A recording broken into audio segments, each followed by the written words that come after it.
When I was a child, my parents told me to never go past the stone line. They say the boundary lands are scarred and dangerous. But I've been to the capital. The lands are scarred and dangerous there, too. The people of the kingdom are scared. They're ready for change. They want to be able to dream again. And now, for the first time in 1,000 years, an expedition is ready to leave Zobari! We call it the Feld. It's the size of a city, and believe it or not, it can move. They're taking the city past the stone line? Out in the wilderness to find a new place to live. Sights no mortal has seen before. Lands untouched by any hand. We're making our dreams reality. And forging a new path forward. Together! Together. All to find a place where we belong.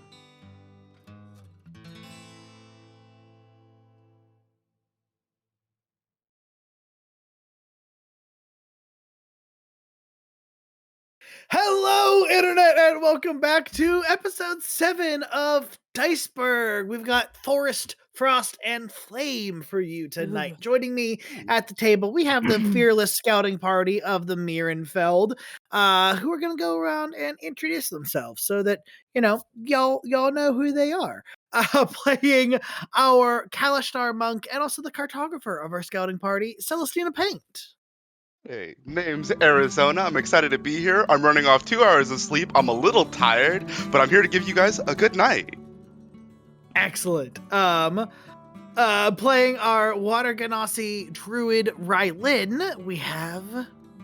Hello, I am Erica Harding. I'm so excited to also be here tonight because, God, D&D in this day is my favorite day of the week. So, can't wait. Playing the Kobold Illusionist Wizard, Big G, we have... Hello, I am Jared, or Janders. And fun fact, this upcoming weekend, if you go to primestage.com, you can see me in a play live. Ooh. Go check it out. He's a great actor. I work with him. $10! Fucking give me money. No. And last but certainly not least, with the box on his head, we have our Dragonborn Order Cleric Arguvar, played by... Hi! Hello, everyone. I am Brill, playing Arguvar Lex. I'm from Dumpstat, patreon.com/Dumpstat Podcast. I will not be polite. Actually give me money.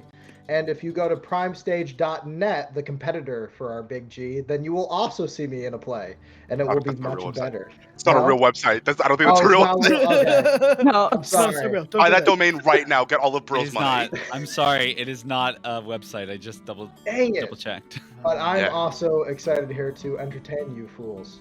This will be fun. Hi, Kurt. I miss you. I miss you every time we do this. I know. It's every other week. 2 weeks. Man, maybe if we do this every week, if only. If only. Well, hey, speaking of next week, as you know here, we are every other week on Diceburgh, but next week we've whipped up something special for you. We have a very special one-shot DM'd by myself with some TikTok folks for you all.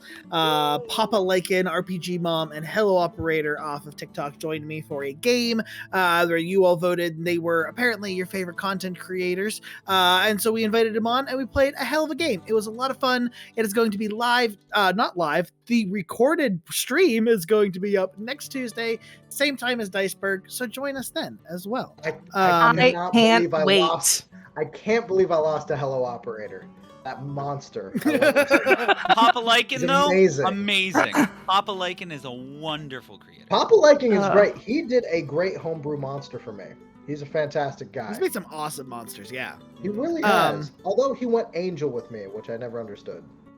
what else is fantastic? These dice trays. Yeah, speaking of, Diceburgh, as you might have noticed, is sponsored now by C4 Labs. That's right, C4 Labs was kind enough to send us these nifty hexagon dice trays. They come in a variety of colors. Everything from C4 Labs is handmade in their shop. You can check out their website, c4labs.com, and use code BERG15, that's Berg with an H. Don't forget the H, it won't work without it. 15, get 15% off any item of your choice from C4 Labs. I also have their Mayor Day tray, which is, they got big, small, everything in between. Also, a weird feature they don't advertise, they smell great. They do. They do. They don't mention that, but they smell really good when they come out of the package. They smell like wood. I love the smell of wood. I will say my first roll on my C4 Labs dice tray was a natural 20. I just rolled a natural 20 right now. I got a fifth of that. I'm just gonna lie and say that my first roll was a 20, just to show how amazing these dice trays are. Yeah, we'll just cut any roll I get that's not a nat 20. That's probably it's more of an 8. But that's okay. We need 8s. You need to roll an 8 in D&D to appreciate the natural. Good fat 8. Yeah, it's the fat 8. Anyway, trash rules to understand the good. Oh, trash. So, to recap where we left off our last session, 2 weeks ago, the scouts had discovered an obelisk deep within the endless marsh. The party decided to try to track down a mysterious figure that they had met at the obelisk with ties to Arguvar's past. Upon reaching a campsite presumably inhabited by this figure, they discovered the ruins of a teleportation circle in the ground. And when they tried to fill it back in and reactivate the teleportation circle, they found themselves teleported to this gleaming, beautiful palace, which happened to be the central palace back at the capital of Solbar, thousands of miles away. After some quick negotiations with the Archmage Fargus in Solbar, you agreed to fulfill a shopping list in exchange to keep the unauthorized teleportation hush-hush and send you back to where you were. When you finally, after days, made your way out of the swamp again and back to the Mirenfeld camp, you were greeted with a hero's welcome, having found and scouted the way forward to the Great Trench.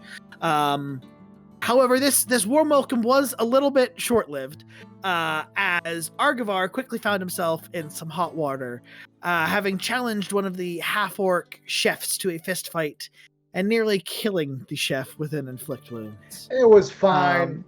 He was okay. He was okay. He lived with 1 HP. The fight was non-lethal and the man lived. I will defend that to my grave.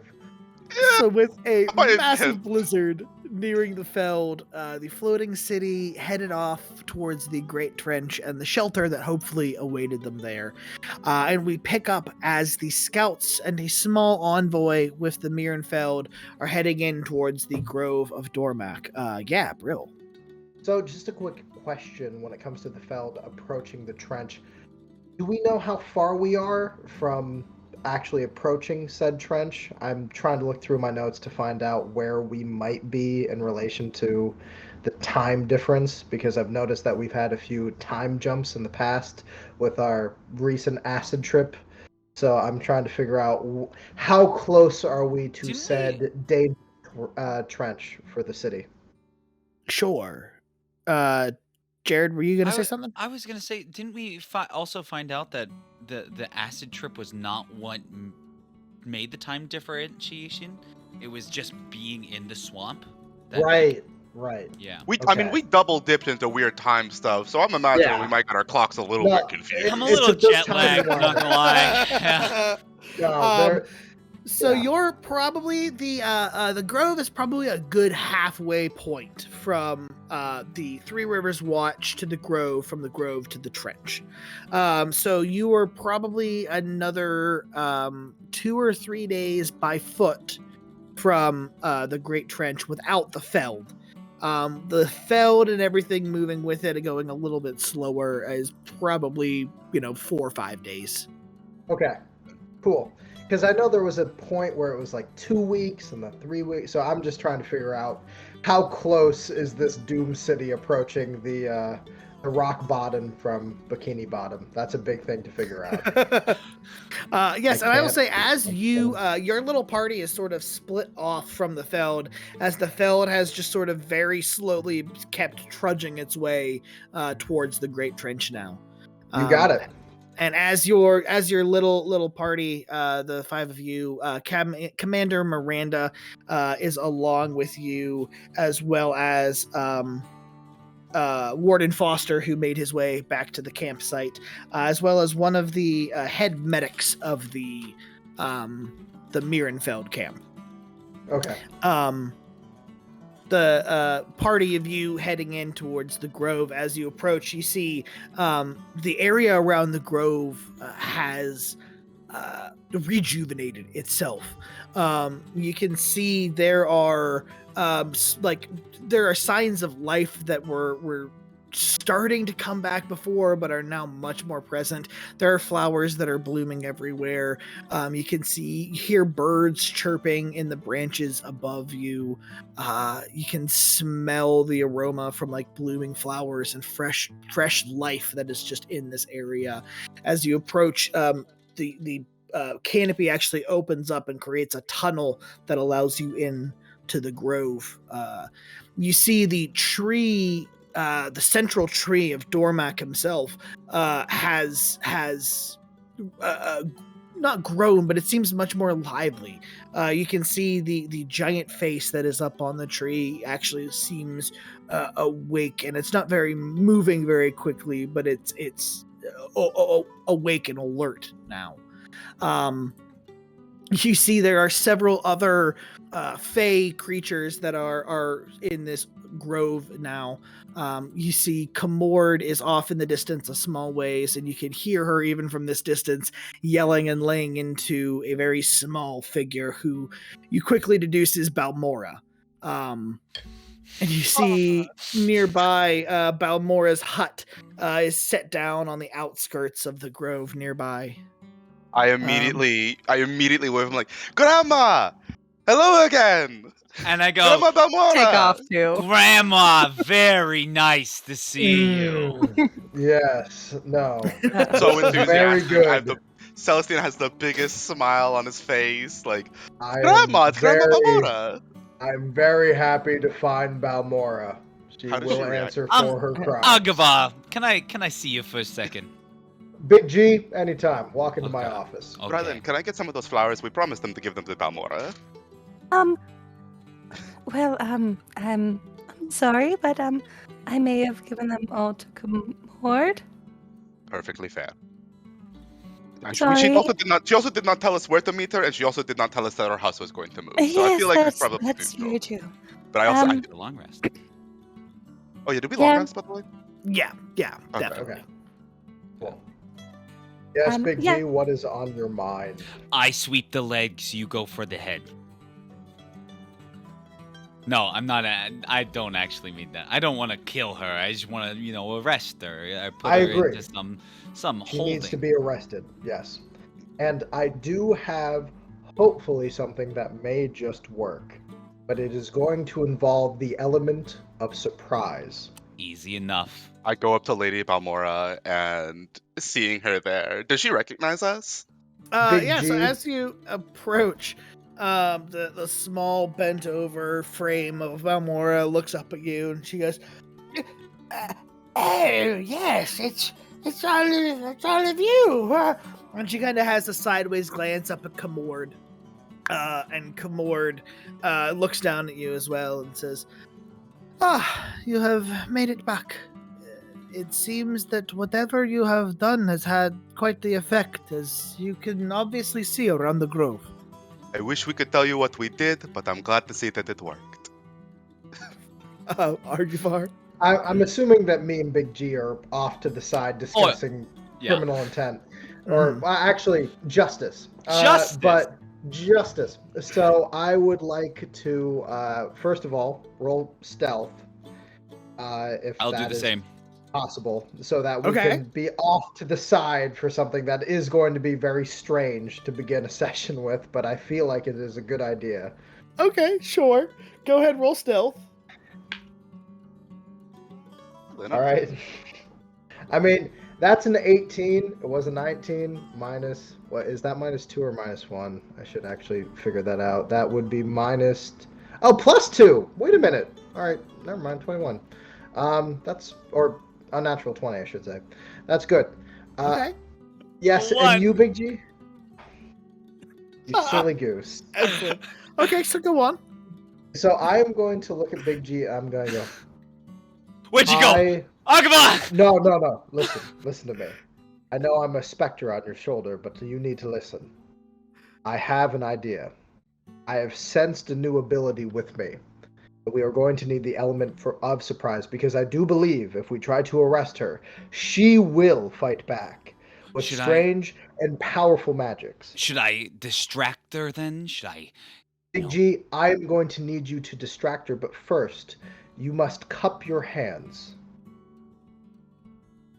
Thank you.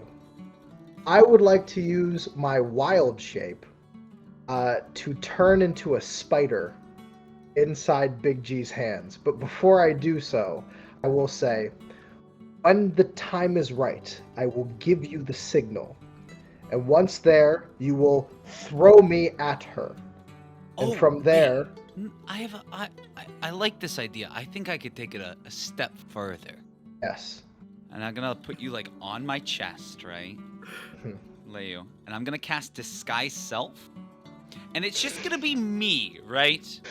But I have a very elongated curly Q mustache and a big bag that it looks like I took my pack and just wrapped it around. And it's just gonna be an illusionary bag on my front.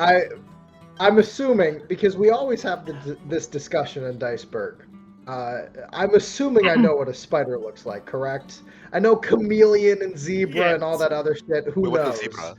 But you remember what a zebra is now that you've had a long rest. Yeah, that's come back to you. Gotcha. That's common lore. Praise the great equation. All right, I would like to please, as soon as I start, I'm trusting in Big G as essentially the godparent to my soon-to-be-born dragon egg, as I vanish in a puff of spores. It's very disgusting. And reappear within the hands of Big G and then crawl up upon his chest. Now, I can still understand anything Big G says to me, I assume, because I still have my wares about me, as in wild shape. But I cannot communicate, because I'm assuming he doesn't speak spider. Actually, I took a semester of it in college. Oh, you got arachnid. That's lovely. Correct there, Arguvar. I am in fact Big DM. G, I will say, Not one stealth. Not one stealth. Give me a give me a deception check there, Big G. Oh, easy. Easy, buddy. Alright. I'm not gonna use that die, because that one already fucked me.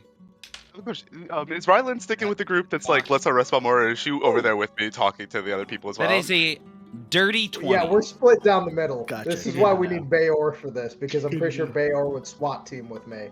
But depressingly, he's T-posing in the corner somewhere. Yeah, we turn around and Bayor's floating above us ominously. It's very concerning.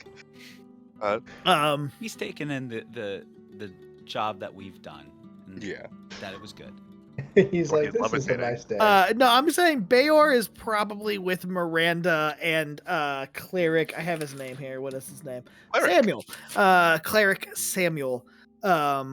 As the representatives to the Fae, and collecting Yarick as well at this moment, who was left here. I also have a question. Am I the only person that ever thinks of polymorph and wild shape as animorphs? I imagine myself shrinking into a spider.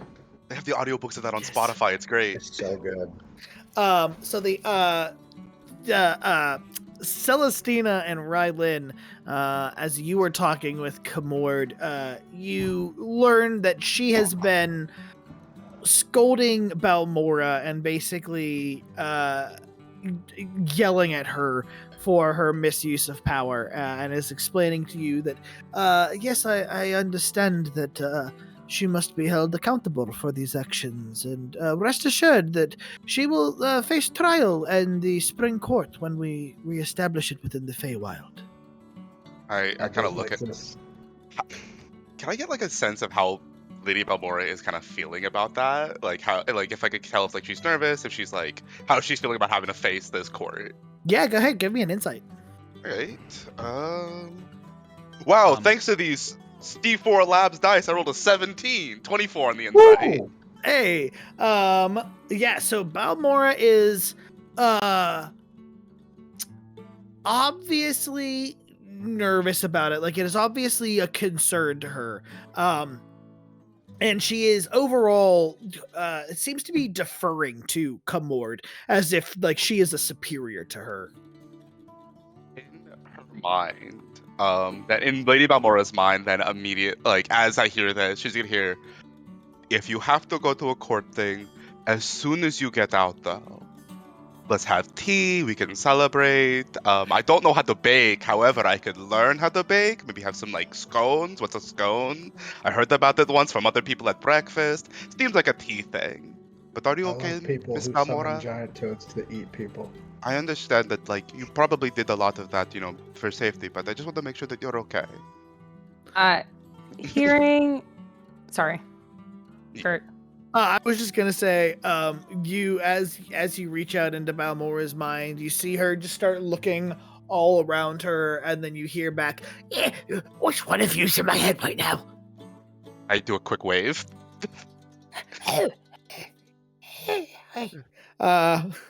Actually, because I noticed that she's acting a lot different than she was before as well. I kind of look towards what was the druid's person's name? The one like Kamord. Kamord. I kind of look to her and I say, outside of that, is everything kind of all right? Lady Balmora, you seem a little bit more. You don't seem like how we met you before. Oh, well, yes, I'm quite all right, yes. And Kamord chimes in now and says, yes, other than missing a few of the members of our court still, it appears that Dorbak has begun his recovery. He awoke for the first time in quite some time recently.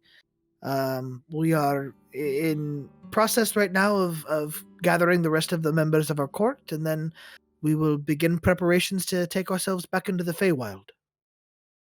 Oh.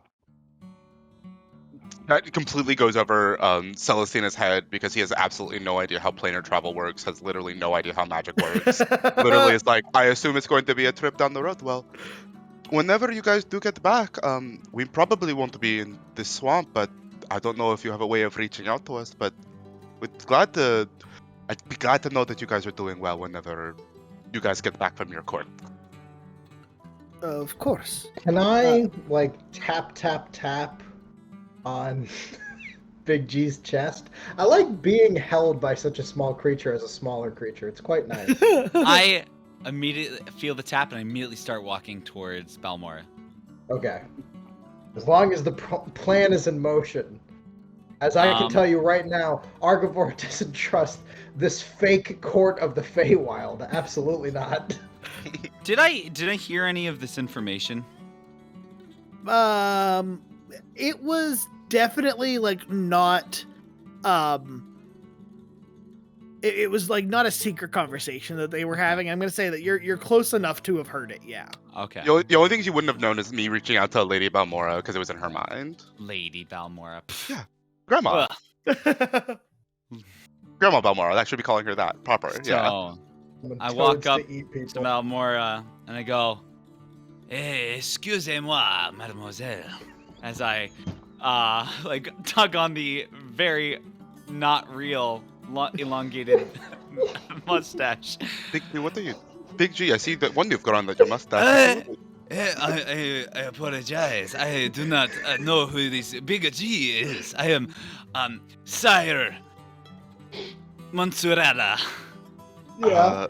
I've got a question. Because of the fact that I mentioned it to you before, because I have a 10-foot blind sense, do I notice the spider that's on his chest through the illusion? Or do I not? What's your passive perception? My passive perception is 14. Would that go against my stealth? I'm As gonna a say, spider- yeah, you do not sense that, there is anything up with Big G. Okay. There's a lot of stuff crawling on Big Yeah. G. That's fair. I'm like, Especially when he was in the Underdark. We so. just learned there are constant bugs all over Big G. No. Only when I'm underground. It's like Okay. exfoliating, you know? It's like a There's day at the spa. ants. I look There's at Big ants G. on his socks. I look at Big G and I say, when we hit the next town, the inn we hit, we're gonna make sure it has a bath, and imagine this, a bed with pillows. And you look at me and I go, I do not know who this Big G is. I am Sire Mozzarella. I play along. All right, Mr. Mozzarella. Balmora looks up. Well, yeah, kind of. It looks evenly at you, Big G, and goes, "Oh, yes. Hello, Senor Mozzarella. You look very much like someone I met recently." Probably a distant cousin. Now I have a question for you. For me? Those frog creatures around here. From you. Oh, yes, my. And she glances up at Kamord again. Assistants. And as soon as she says that, I'm going to take the mustache and like a bad TikTok transition cast Disguise Self again, and I'm now in a full Reno 911 outfit with the short shorts and everything and the small mustache. Still a pocket on the front. Just I'm very excited to see where my spider part associates with this plan. it's actually an unbuttoned like Reno 911 top, but the chest hair is illusionary, and that's what's covering the spider. Excellent. Okay. And I go, well, Lady Kamord, or not Kamord, Balmora, you're under arrest for attempted murder. And she looks up at Kamord, and Kamord kind of glances down at you with a weird glance on her face, and she says, yes, she was. I'm part of a secret operations put on by the capital of Sobar, if you know it. We've been looking for this one for years now, and finally we got our hands on her. If you just kindly hand her over, we'll take her away. What? No, this is the first time I've ever been here, yes! And you see Kamord says, little one, I assure you that she will be dealt with properly. I am going to leap out of wild shape and put Balmora into a headlock. Okay. I just, like, full-on Iron Man out. Go ahead, give me that athletics check, Arguvar. Strap her down! And I'm gonna have Balmora roll at disadvantage since you're catching her at a surprise. Alright, okay. I feel like if there's anybody in this group who should not be arresting for anyone for attempted murder, it might be Arguvar. That is an unnatural 20. And once, if I do get her into said headlock, I'm going to look at our friendly patron over here and go, I understand that you plan to bring this person to a fake court. The people that she has murdered are mortals, people who live amongst the swamp. Her court belongs with us, not within a fey court, not within any of these other extraplanar places. Her crimes are within the material plane, as you put it. And what exactly gives you the idea that you would be able to contain her? That you would be able to bring her to such justice, as you say? I mean, he's got her down right now. If you are just in your way, you will respect the mortals that were killed by her, as her toads have swallowed a multitude of people. And I will suggest that you help us contain her. We have helped you. We have helped your tree. We have helped your cause. And now we sit here watching her as she has consumed a multitude of folk who have entered her swamp, unknowing of the material plane and the other planes that have happened here. Her crimes are in this realm. So she will come back with us and face trial for the people that she has murdered. And if you so choose to help us, we will be able to contain her. I agree. She most likely has strange magical properties that I don't fully understand, as I do not fully understand you. But by the crystal scrolls of regulation, I detain her and I implore you to seek justice. May I say something? I'm gonna take a swig after that. Yeah. You made some really great points, Arguvar. I'm really good at those.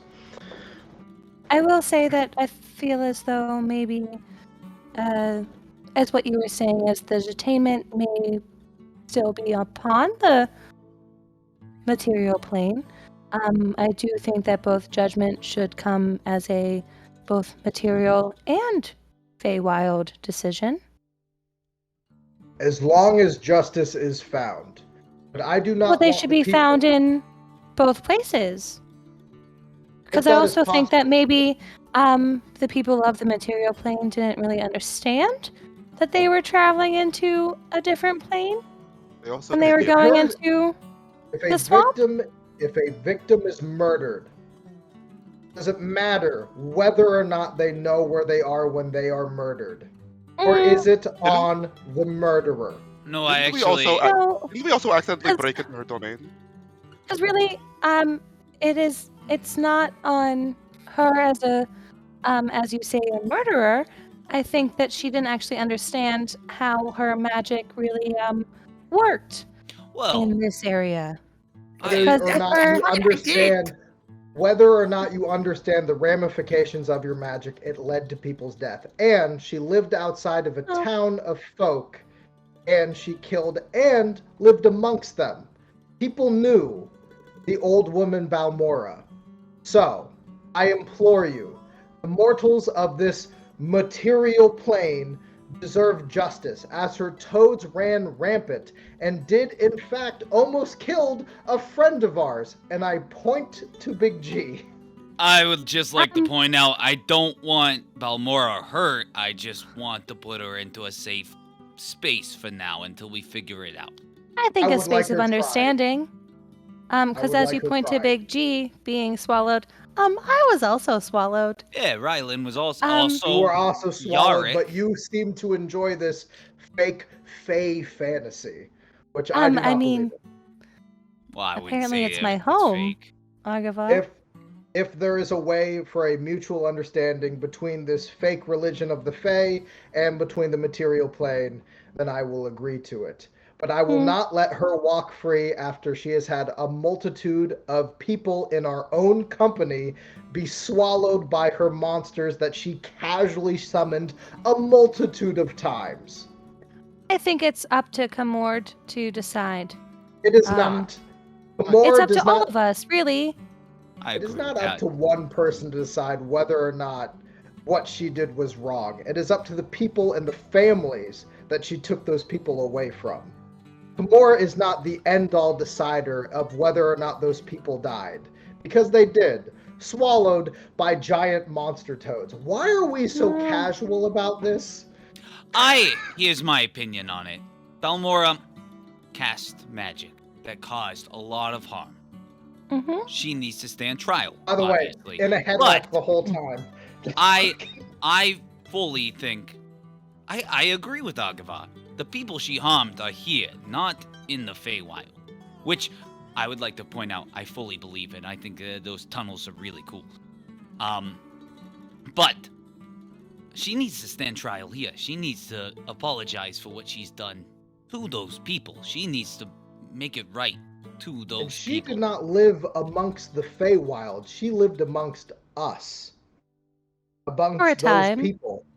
for quite a while, as they all agreed that her house had been there for a period of time and saw her as Old Lady Gamora, that fun person to bring you into said swamp. She had lived there for, I'd assume, a couple of years. Didn't she minimum. actively warn people not to go in the swamp and told people that it was exceedingly dangerous not to go in the swamp, and we all ignored her and did it anyway?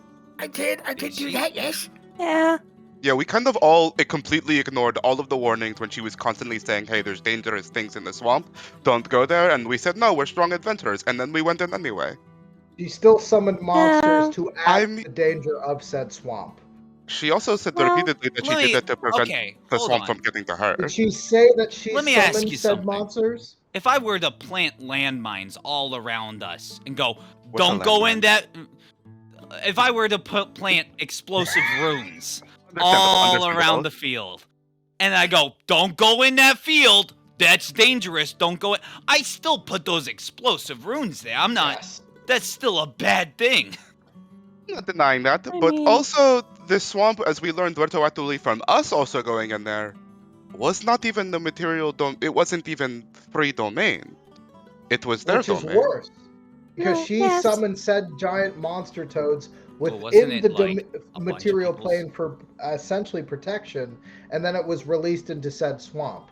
Again, she did that, and the people who died from that, some of them not knowing that there were giant monster toads in there, was from her. She should stand trial with us, not in some Feywild, and not from some person who isn't involved in said thing. I think she should stand trial in both places. I kind of agree. I think first and foremost, before we go, well, are we going to the Feywild? Is that what? I assumed we weren't. Okay. Not now, at least. We're currently in it. Pretty cool, though. Kind of, sort of, not really.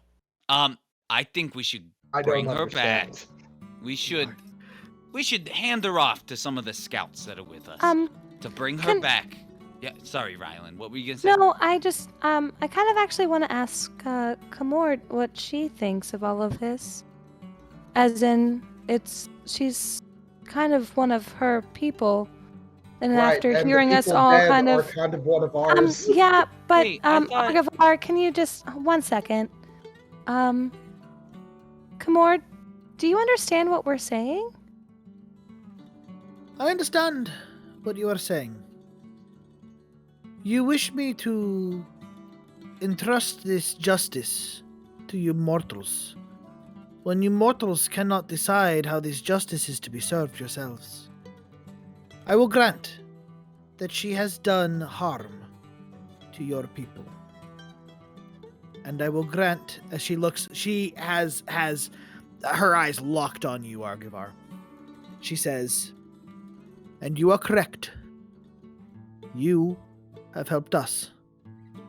And it is the custom of the Fae to return the favor. So if it is your wish for this favor to be returned by helping you retain this wrongdoer, Balmora, we will grant that request. And we will see that she serves justice on a joint court between the Fae and the mortal world. But then our agreement, our scales are balanced. If we were to take this, would the Feld still have safe travel through the swamp to get to its destination? I will grant the Feld permission to travel through the swamp still. But you will receive no further aid from us. Can I offer one more thing in return? She bows her head. As one comes from one in a balance, what we offer is answers and hopefully a balance to put you back in your own plane, in your own realm. As you have merged with ours in the material realm,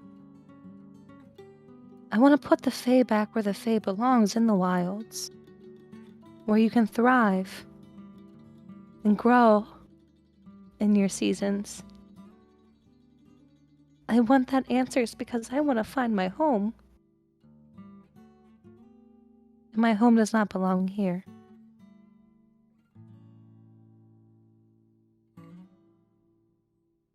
You, Does that... Rylin, are a child of the Fae. You will always have a home there. However, if you take this deal, our arrangement as a whole will come to an end.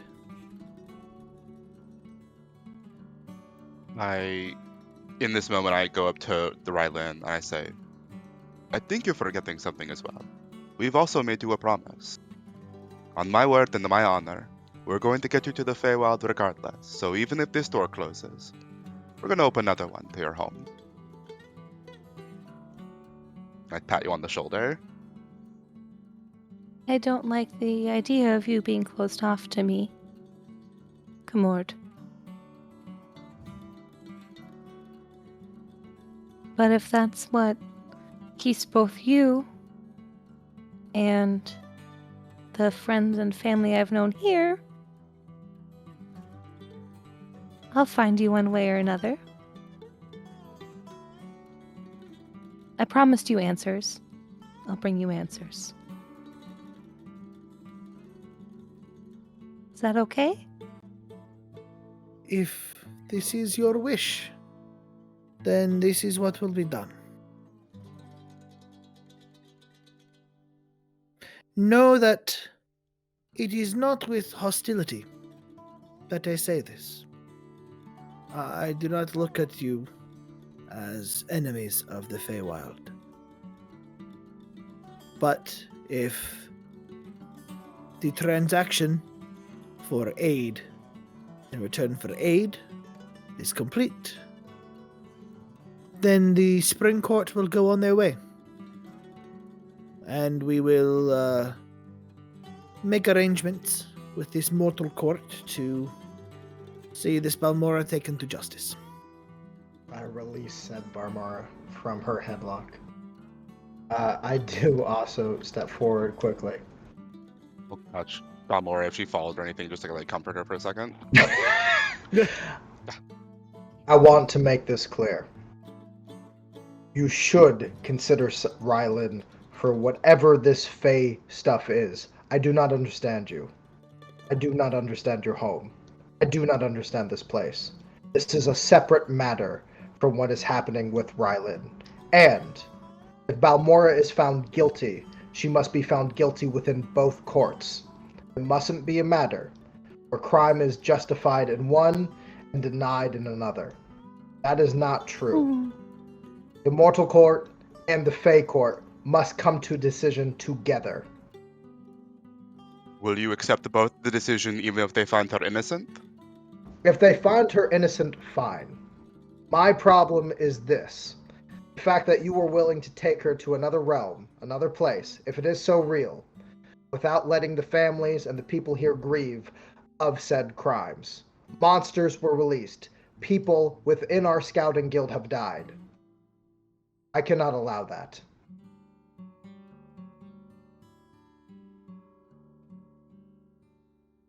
I believe I understand. And she Fine. turns to Balmora. She goes, Balmora, you know that you must answer for what you have done. And Balmora, she looks up and she starts to go like, I promise I was trying to help people and the Banderhobs, they were just an accident. And she kind of goes on, and you see Kamord approach her and she goes, shh, as she reaches out and places her hand on Balmora's forehead, and she goes, be quiet, Balmora. You will have your time to speak soon. And you see from Balmora's head, her skin starts to turn gray. And there's a texture that spreads out over her skin and her face and her hair as it washes down over her body. And you see Balmora is turned to stone.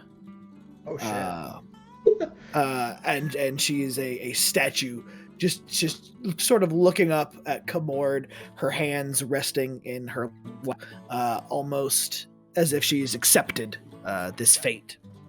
And Balmora looks at your group and says, "There, she will not be a danger to anyone until I undo what I have done. This is not an enchantment that is easily undone either. I trust that you can ensure the statue of Balmora remains intact and safe until her trial." And she looks up into the tree, and you see a branch that's lowered down, and she holds out her hand, and the branch sort of breaks itself off into her hand, and you see she hands the branch to Rylin. And Rylin, you see there are holes in the branch. There's a small leaf that is still green at the one end, and she goes, "Play into this when the mortal court has determined its state, and you will reach us." I will. I'll take the flute. Rylin, give me an insight check. Is this a good... Ooh, Could that's this a be in the- lovely. That's a lovely 18 on the die for a +5, so that is a 23. Rylin, as you take the flute from Kamord's hand, you feel ever so faintly her hand sort of wraps around yours and gives you a very slight squeeze on your hand, as if to say the flute will reach her when you play it, not just when the mortal court is decided. So you can put down Dormak's flute on your inventory.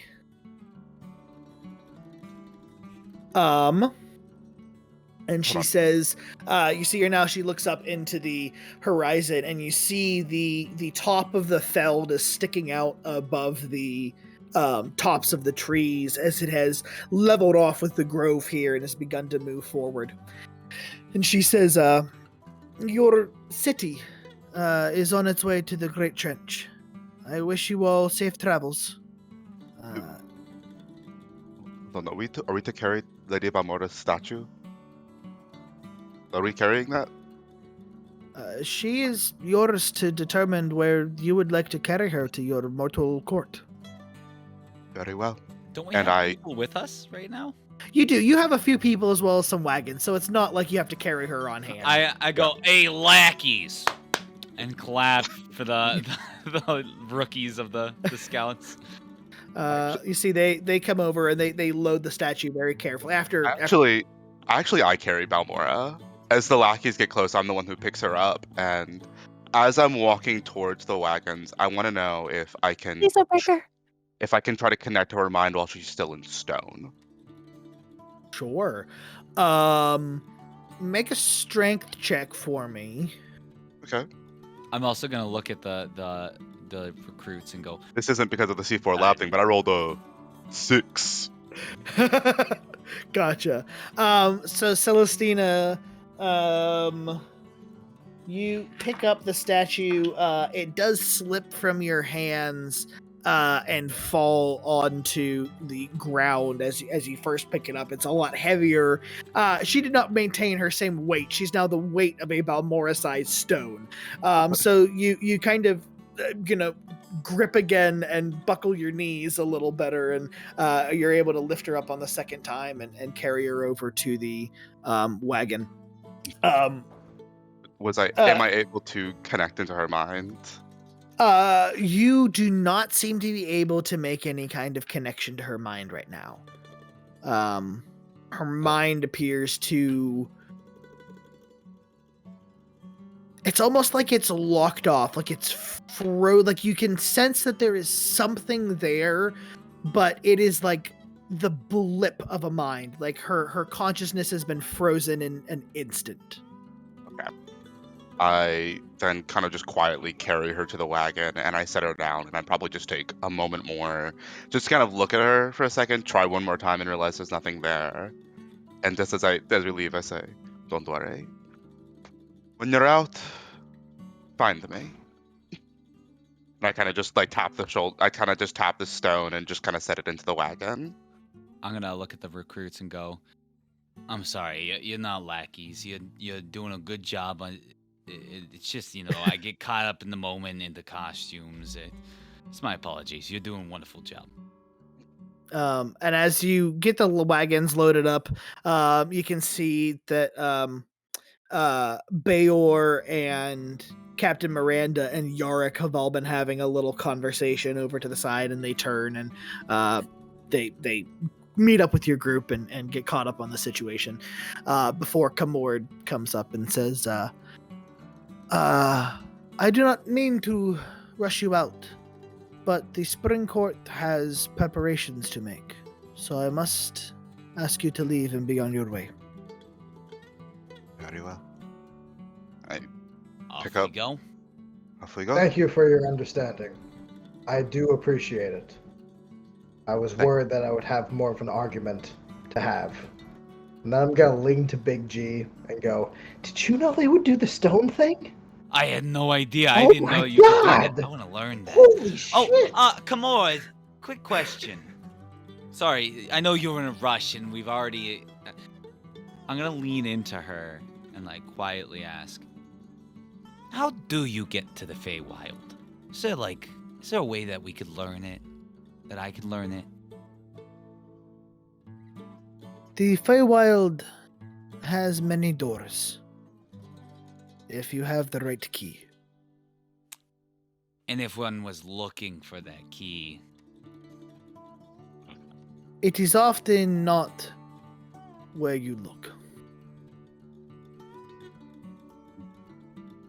I don't quite understand, but I'll think about it. Thank you.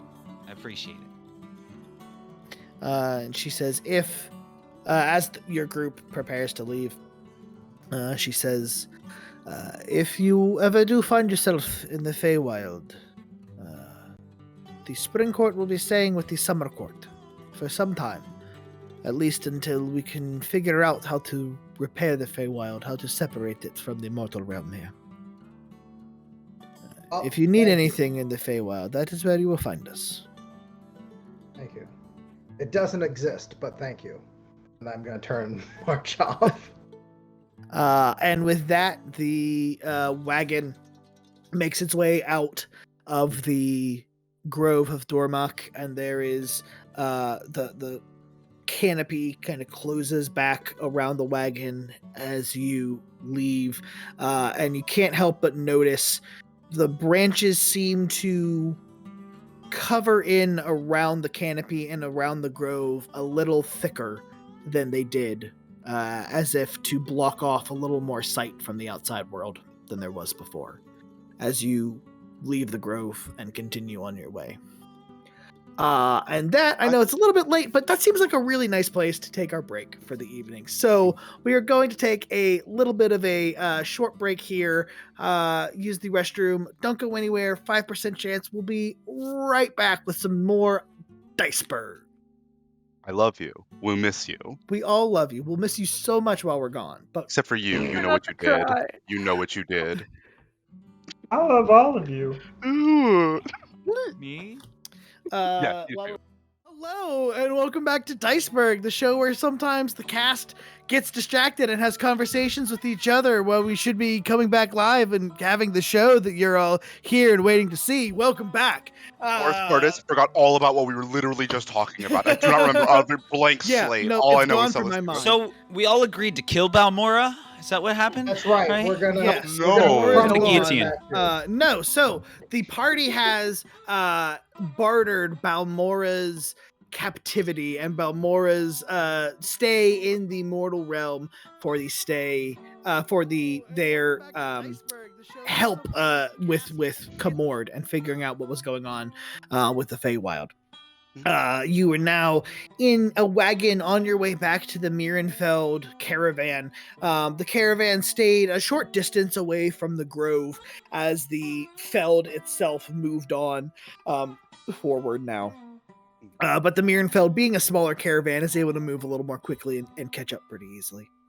On your way back, Commander Miranda is in the wagon with all of you, and she says, well, it appears that since you are all our new scouting team, that you will need a new captain for your team. Bayor here caught me up to date on all of the details of your journey with, and she points over across the way with Yorick. What are you doing? Yorick's he's been a little better. He just spent like 2 weeks in a druid grove. Like he should be like rejuvenated. He was also in a druid grove in a possible other dimension. So like on a scale from 1 to his max mental health, like where's he at? So like Yorick seems like a person who is processing a lot of shit right now. He's drinking. Right, he's undergone a lot. He's lost his whole personality and regained it back in the course of a day. So he's doing a lot of self-thinking, and you can see he's mostly kept to himself. He has not carried himself with the same like boisterous, puffed out chest that he had when you first met him. Arguvar, what did you? Oh, I was just going to say, on a scale of 1 to 10, how much does he need his nose broken once again? Probably not very much. No, he seems like he's gotten his act together. Then I will settle it down. I was about to say, if he's still boisterous and strange, then Arguvar is going to have that slight rise of, maybe he needs to get his face caved in once more. One of those. No, he does not. He seems much more in his place. As Miranda says, I don't believe Yorick will be joining you from here on in. We've been talking about it, and it seems like Yorick is going to travel back to the Feld, where his family is, where he might be able to do some good work there. I run up to Yorick, and I go, "You have a family?" He goes, I do. I'm so sorry. We should. My apologies. You probably should have mentioned that beforehand, before any of this happened. I thought you were dead at one point, and I kind of just gave up. I'm so glad you're still here. You're a wonderful person. You go to your family, and you be the best parental unit that you could possibly be. Did you just say you gave up on me? No. That's not really what they said. I didn't. Okay. It's not because of you as a person. No, it's not. You saw what that crazy toad lady was doing. No, I understand. I understand. Yeah. You were in a tree. Your memories were gone. Miranda now says, yes, but as I said, your group does need a new captain, and as you have all more than proven yourselves, I was wondering if you had any suggestions. I will say, unfortunately, I did have my eye on Arguvar for a moment, but current events, Arguvar, have disqualified you from the captainship for the time being. Well, honestly, if we are thinking of a new captain between ourselves, I would love to put Bayar up. He's kind of been our, I would like to say, a moral compass in all of this. He seems like a good guy. He also has I was so much understanding. I was thinking What better leader than the child of the spring court? Or the fall court? Winter? Winter court. One of those seasons. Yes. For a nice queen. Bayor actually speaks up too and says, "Yes, I actually agree with Big G. I was going to say, Rylin, you would make a good leader." Rylin, I mean, you've always taken point and done what is right at 100% of the time. Your heart seems to be for the people, so. Yeah. To you. And I raise a glass. Contestants To Rylin. Contestants that I would put forward is either Bayor, Rylin. I would also like to suggest Big G. No, that's a bad idea. I'm sorry. I can't handle G, you are far more humble and just than you give yourself any credit for. No, I've been in a leadership position before. It's not my sort of style. I like to take it easy, every once in a while. If things go sideways, we could always break your nose. I don't think that's necessary. You see, my nose is like most of my face. We can definitely stay on the supporter side. I'll stay with you, bud. In that case, I would suggest Rylin or Bayor. I fully support Rylin. Rylin? Well then, Captain Rylin, where do you want your team to go next? Well, I think the best place is to continue exploring, honestly, where the lands continue to merge. Where there are places that we found within the swamp, that are multiple planes. That really should just be several different ones. So finding the central axis of these mergers might actually be better for the Feld and for the rest of the continent. Because we did find one here in the swamp when it came to the obelisk.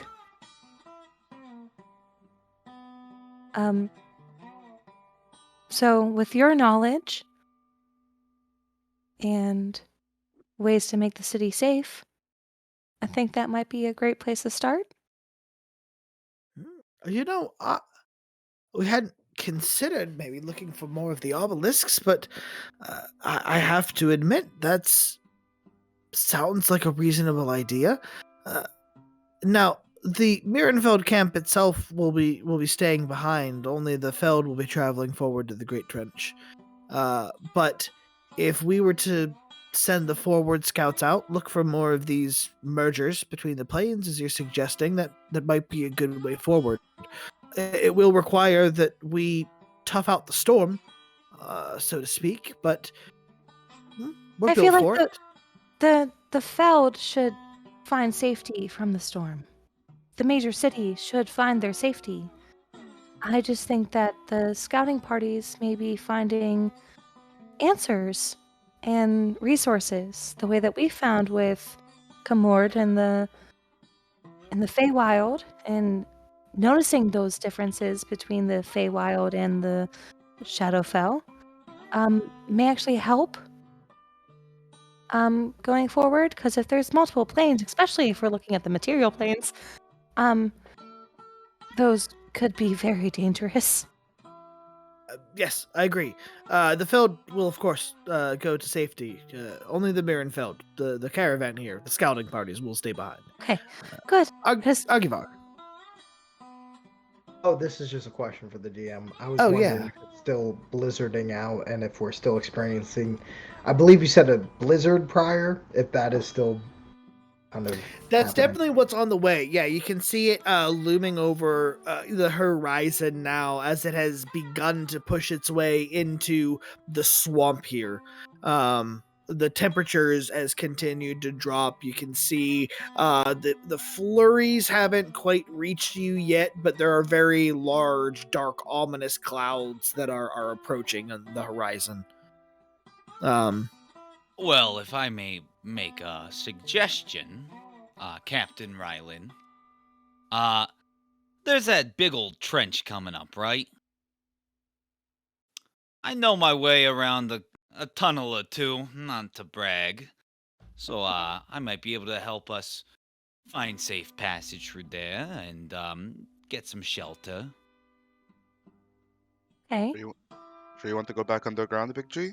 Oh, I mean, the underground's not all terrible. There's some beauty down there. I may have not recognized it when I was down there, but yeah, it would be nice. All right. I'll be right by your side. So, And to my captain, your orders are... We do. I mess up that sentence. actually, that might be something interesting to think about. Is the fact that maybe the core of our plane.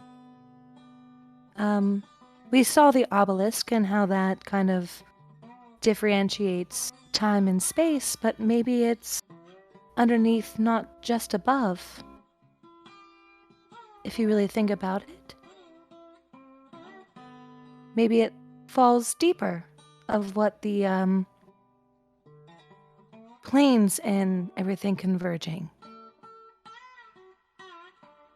Maybe underground actually is a good idea. I like it. Hold on, I apologize. I'm not very educated when it comes to planes and all of this, but are you suggesting that time moves differently underground? No, I'm thinking that time moves differently based on what plane you're on, as in the fact that we were technically only traveling for maybe 5 to 7 days, but was actually 2 weeks outside of the swamp. Well, Rylin, you are clearly forgetting one very important fact. What is that, Arguvar? Planes are not real. No. I think the main fact that we take here from time does move differently underground. I mean, it's always nighttime. There's no light source to determine it, so it's always night. Well, you Big have G. hours. You have days. Is it not just one G. long day for you? No, When yeah. you were underground, Big G, was there a clear time difference? It was basically you get up, you do your job, and you go to sleep, and you get up and do your job, and you go to sleep. It's pretty much what I lived for, Did you ever have a moment where you can compare what your life was underneath the surface as compared to the surface world? Oh, that's when I came up to the surface and I realized everything down there is kind of bullshit. Did you ever have an effective time dilation? An effective what? Never mind, Big G. You are doing a wonderful job. Oh, I thank you. I mean, like, it's beautiful up here. That big old flame ball in the sky. It's brings literal tears to my eyes every time I look at Keep looking at that. Oh, it's beautiful. Don't keep staring at that. I'll draw you a picture of it. Don't keep looking at it. Oh. If you look at it, you will gain power over time. No, that's not how it works. I take off my sunglasses and stare directly into the sun. What time is it? Is it nighttime? Thank you, please don't. Yeah, don't do that, BG. No, That's a bad idea. So I have the sunglasses. Rule 257. So, Those who watch the sun will watch their lives go by prosperously. Oh, is that part of your vows? Yes, indeed. Oh, I need to learn these vows. 257 is actually a favorite of mine. So, Captain Miranda? Yes. Have you, noticed or have any other scouting parties out to see or have heard of any other, shifts within the planes? Be it the elemental, be it the Shadowfell, be it even the, ethereal plane. Well, it does seem like fairly recently. I presume it matches up with whatever experience that you had at this obelisk. The planes do seem to be shifting again. The blizzard that it's on its way, I'm sure is bringing with it a lot of change as well. Events like this often lead to new shifts in the plains and new areas emerging. So I presume that when this blizzard passes, that we can send the scouts out again, long range scouts, and see if there are any areas that match this description. Yeah, no, Okay. I was just wondering if I could roll an Arcana to figure out if this is somehow a magical blizzard or a blizzard outside the ordinary, I guess is the best way to put it. Sure, go ahead, roll an Arcana check. Yeah, man. Let's go, +1. That is a 17. Ooh, rolling hot tonight. Arguvar. This blizzard it's behaving in a very predictable manner. There are certain signs that you notice. It is the drop in temperature, the clouds, the onset of the flurries, everything happening in a very particular order and in a very predictable time frame for this to match up with a blizzard that is brought on by the presence of a very powerful white dragon. Oh, okay. In that case, I am going to immediately summon a team huddle if it is, as you say, a dramatic force, or a draconic force, I should say. Not dramatic. It's also dramatic. I'm going to look over. I would like to give pardon to the great captain, but I'm going to need a team huddle with our own leader for our group. Yep, uh-huh. Now we go ahead. I am under the impression that what is happening with this blizzard is the result of a dragon, particularly a white dragon. Oh. Wait, That's a dragon can just cause a storm? Yes. Greater Okay. dragons have been known to affect the environment and the weather. When it comes to white dragons, they are known for a tundra. This temperature drop, as well as the blizzard that we are currently undergoing, does not seem of natural means. I am under very good education to believe that this is in fact a white dragon.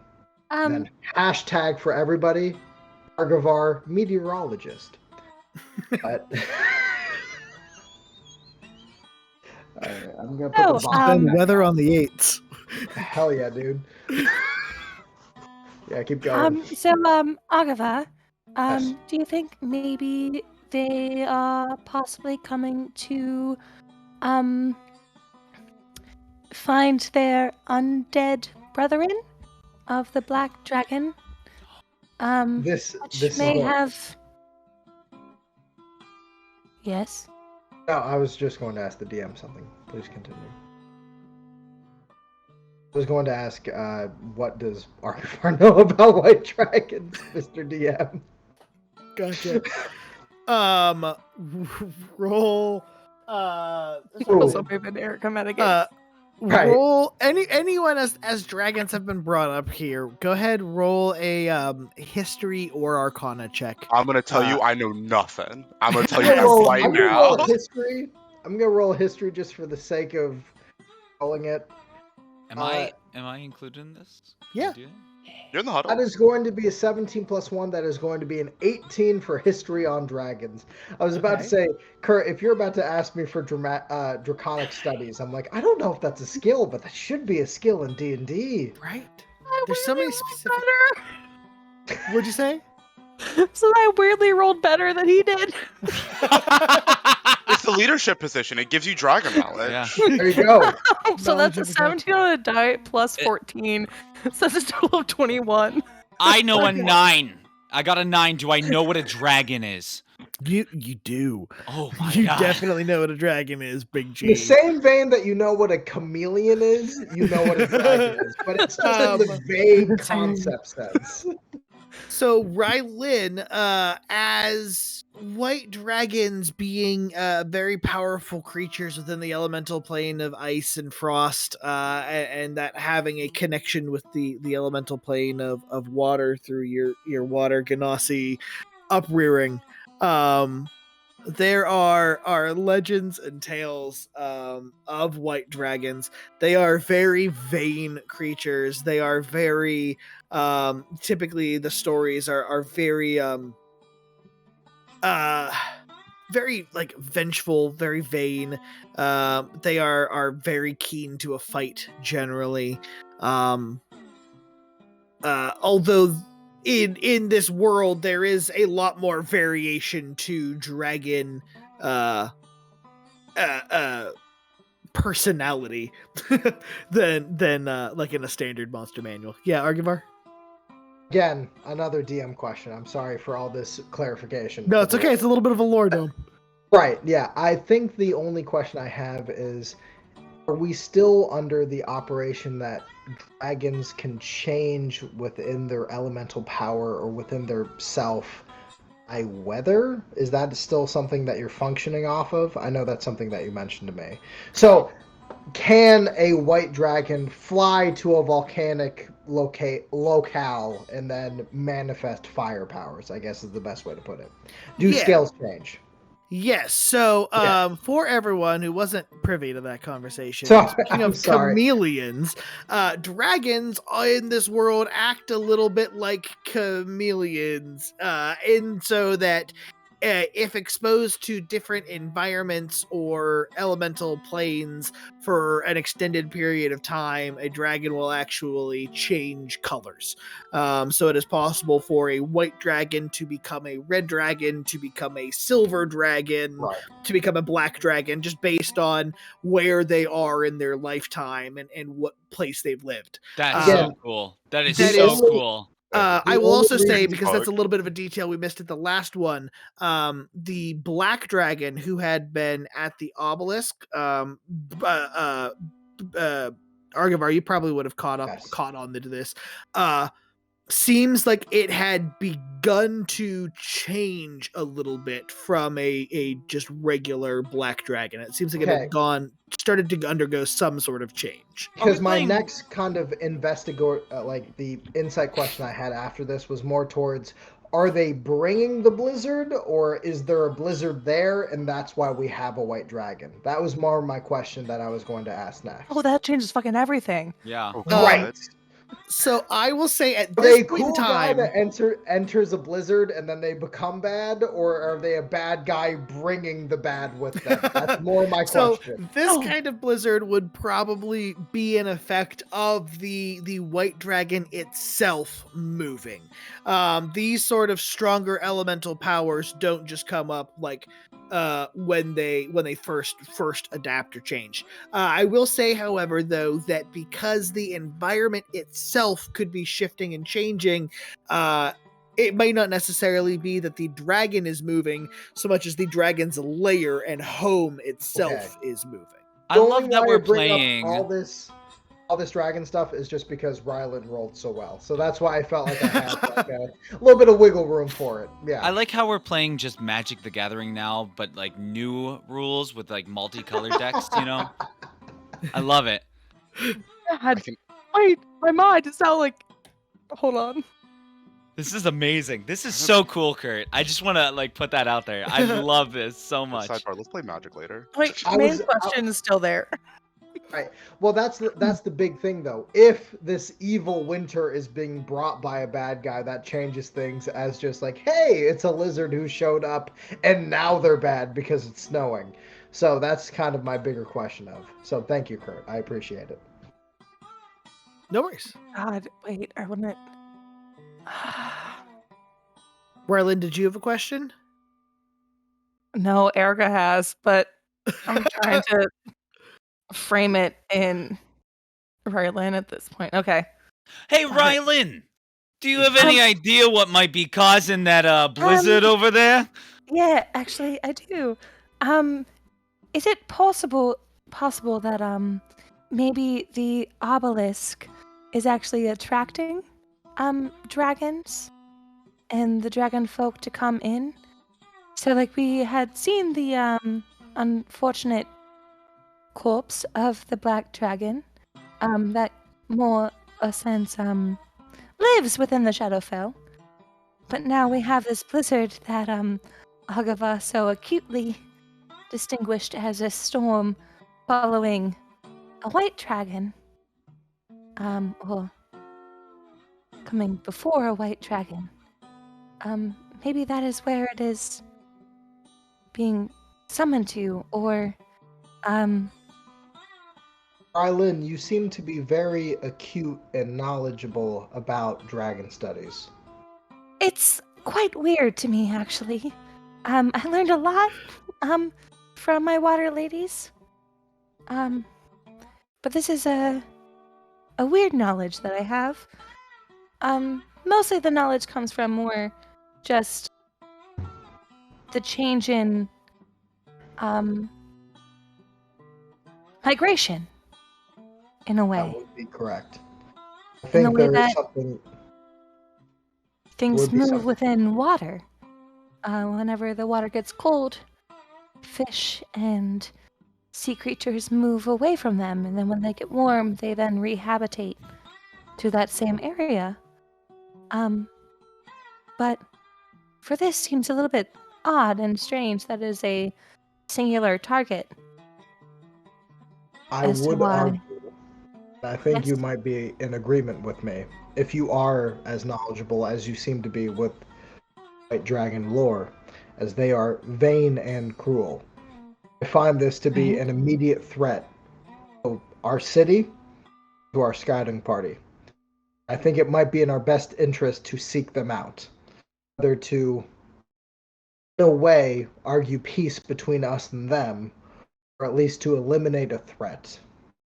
I kind of think so as well, because if they come upon the lovely city that we first met before we came into the swamp, I would, in kind of harsh terms, say they are done for.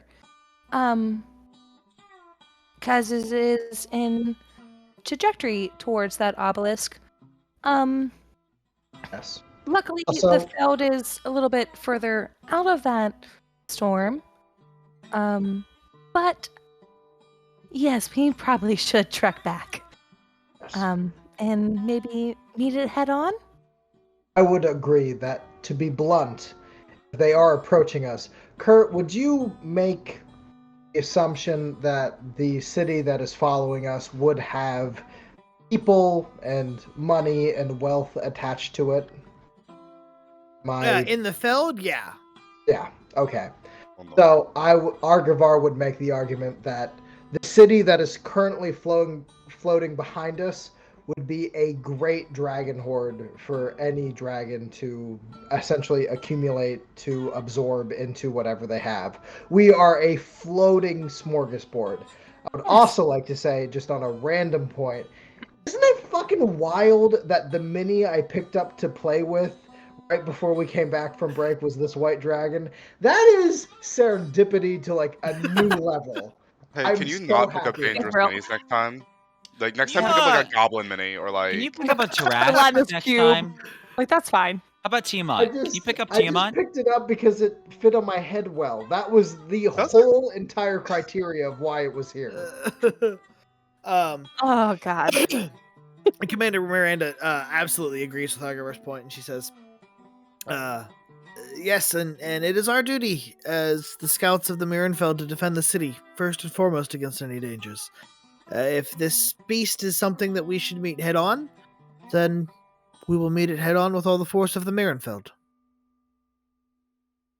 Really, I I need don't to, want are we to about do to fight the that. dragon? Is that what's happening? Are we planning to do that?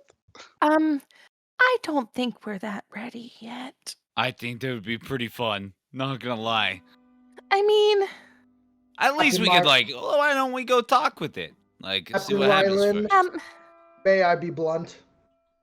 I yes. don't know if we have much of a choice. we Whether or don't. not we are ready, the dragon is approaching. I have no doubt Yes. that they will soon consume the city and kill everybody within it. It is our duty to defend our home and defend our people, whether Well, or they- not we are strong enough. they won't just consume this city, but they will also consume the towns in front of it. We met some very nice people in that town, and they were very down on their luck. So, I would suggest tracking down this dragon and eliminating it as soon as possible. okay. I kind of agree. I do agree, actually. Do we have anything to slay a dragon? You have me. I will pull my sword out and I go, I know many dragons. They all die the same. The sword and its gullet. I walk over a few paces past Captain Miranda and just do the come here, the subtle join. I need a huddle. Another huddle? Yeah, we're just Arguvar, get over here. We're huddling.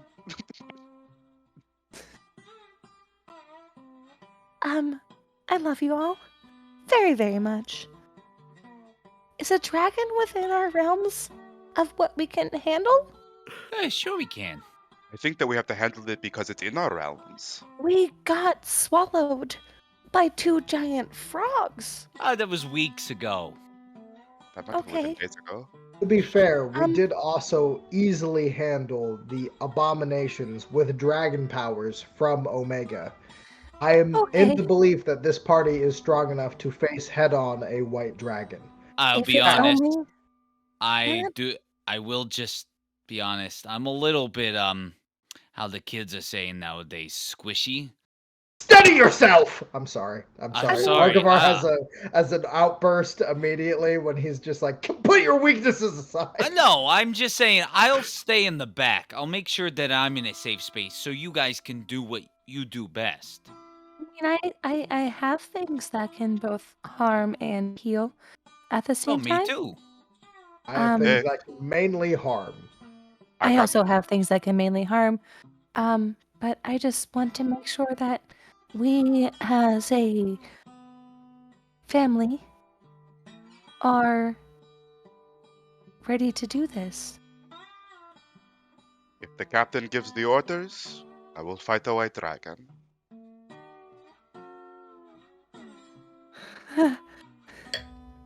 I'll fight it just because I think it'd be fun. Not gonna lie. I also want to have a conversation with it and learn what it's about.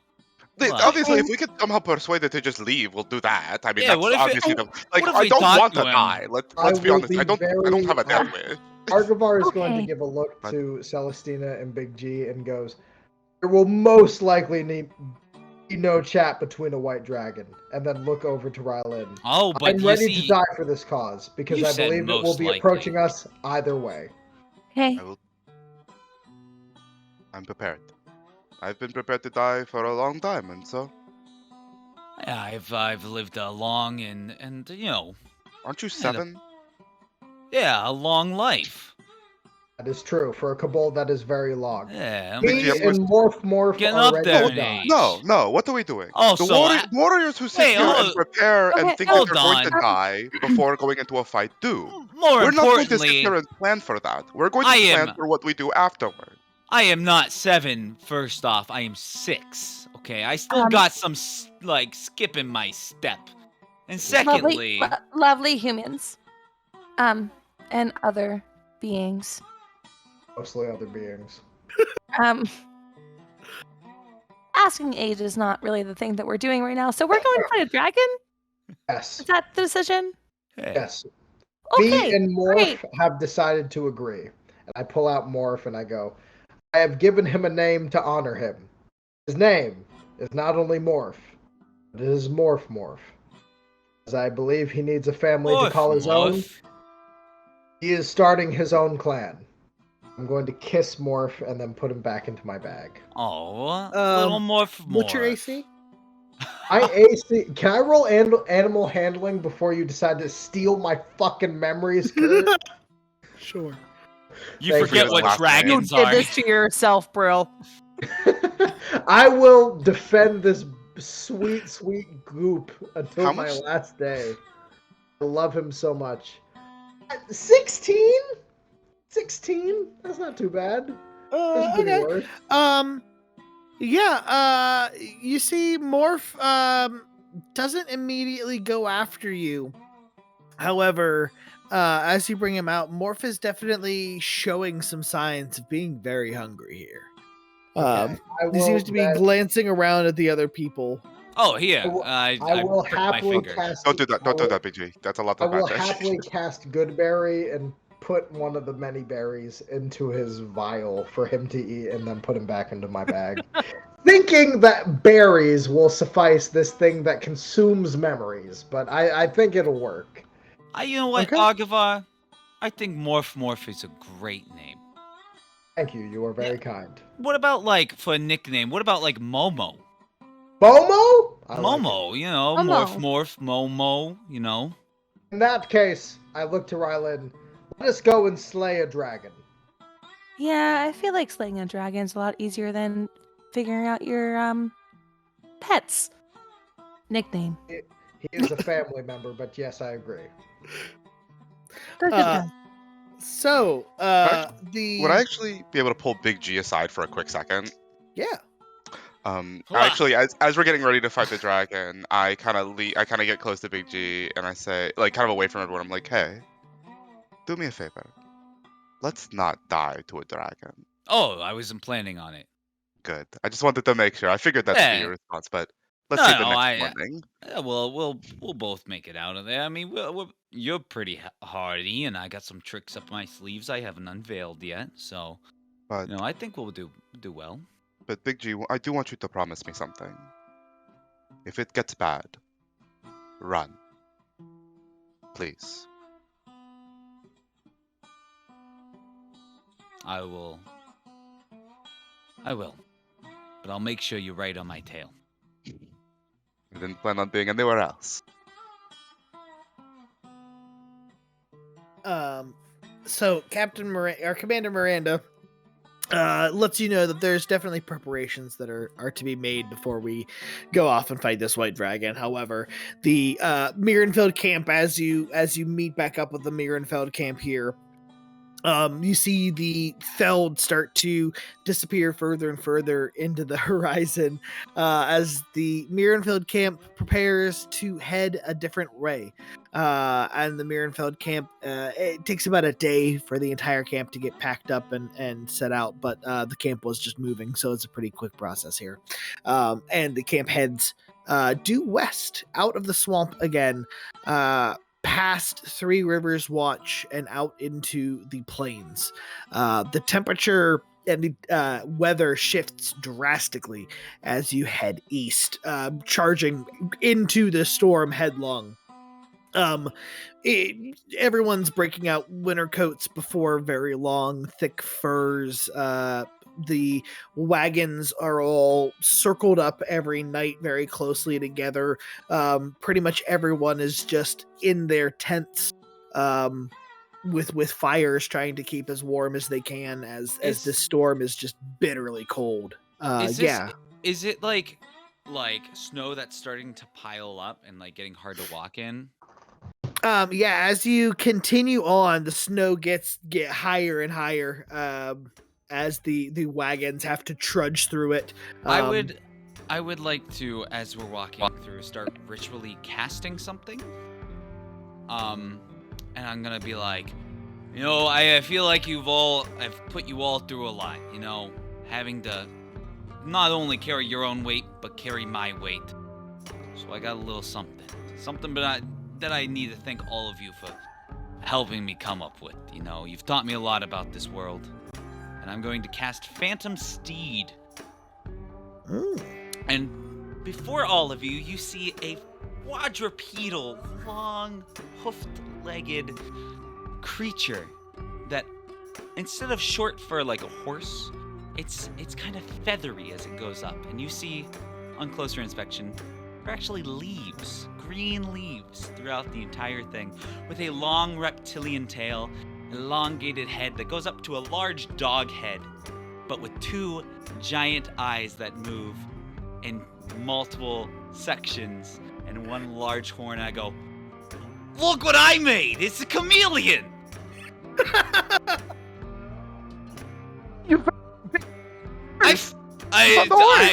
It's a chameleon. So I took everything that what people said, and you see, like, also now, after talking about dragons and how they can be chameleons, there's two little, like, really bad dragon wings on the top, like really small ones that just don't do anything, but it's there for flavor. Ooh. And I hop up on my little chameleon dog horse. Excellent. I've been waiting for that. Arguvar? Oh, the only thing I wanted to roll was investigation just to see if we can help direct where we're going towards said white dragon, just because if we're in a blizzard just kind of walking through the snow, I don't know if that necessarily helps our directions, I guess is the best way to put it. Sure, yeah, absolutely. I was actually, go ahead, give me that that check, and then I also need a group survival check from everyone here. I'm gonna roll for Bayor as well. I'm so glad I'm bad at that. Well tonight. 16. Come on, C4 Labs, don't fail me now. If they failed, you don't say it. Well, it was probably my fault. There you go. You're bad dice. Yeah. I got a 4. I'm admiring my chameleon, just like petting that investigation was a 7, but that survival was a 16 because I weirdly have a +3 to 16 or +3 to survival because wisdom, I guess. I don't know. Cool. And then Rylin, are you with us here? She said she just needed a minute. Okay. I missed that. All right. So I will say I would just like to point out that, like, imagine the newest Shadow of the Colossus game. You know what I'm talking about, with the big bird dog. That's yeah, okay. Now I know what you're talking about. Think that body, but with big chameleon eyes, and instead of the feathers, it's all leaves. That's weird to give Seabiscuit chameleon eyes, man. But I'm down for it. It's a chameleon. That's exactly what everybody described to me this campaign. Fair enough. In Big G's opinion. Yeah. So as best as you can tell, Arguvar trying to lead the Feld and help it maintain direction. It's difficult making headway into it just because the we're actually, I apologize, we are going to hold for a moment, friends. So give us just one moment while we sort out some technical issues here on our end. We will be right back with you. I apologize for the delay. Just give us a couple minutes and we will be right on back. Go grab a drink, go use the restroom. We had an early break earlier. We're taking a little bit of a second break now, so we'll be right on back with you. Here's your chance to get snacks. Grab some snacks. Check out c4labs.com. Grab me a snack real fast. Yeah, if someone can grab me like some Cheez-Its, that'd be great. Thanks. Love you. Mean it. I mean, if someone just wants to grab me like a bottle of water, that'd be cool. Just like that, we're back and everyone's present and we don't have any technical issues anymore. Welcome back. Look at that. I can't believe my computer exploded, but I could fix it in 5 minutes. I know, right? Amazon. That's weird. Mine exploded too. Oh, rip. Yeah. Actually, be there to fix it. We picked up, we left off with a check from the group to see if they could steer the Mirenfeld towards the center of the storm. The storm right now, it's very, very heavy blizzard conditions. It's near whiteout.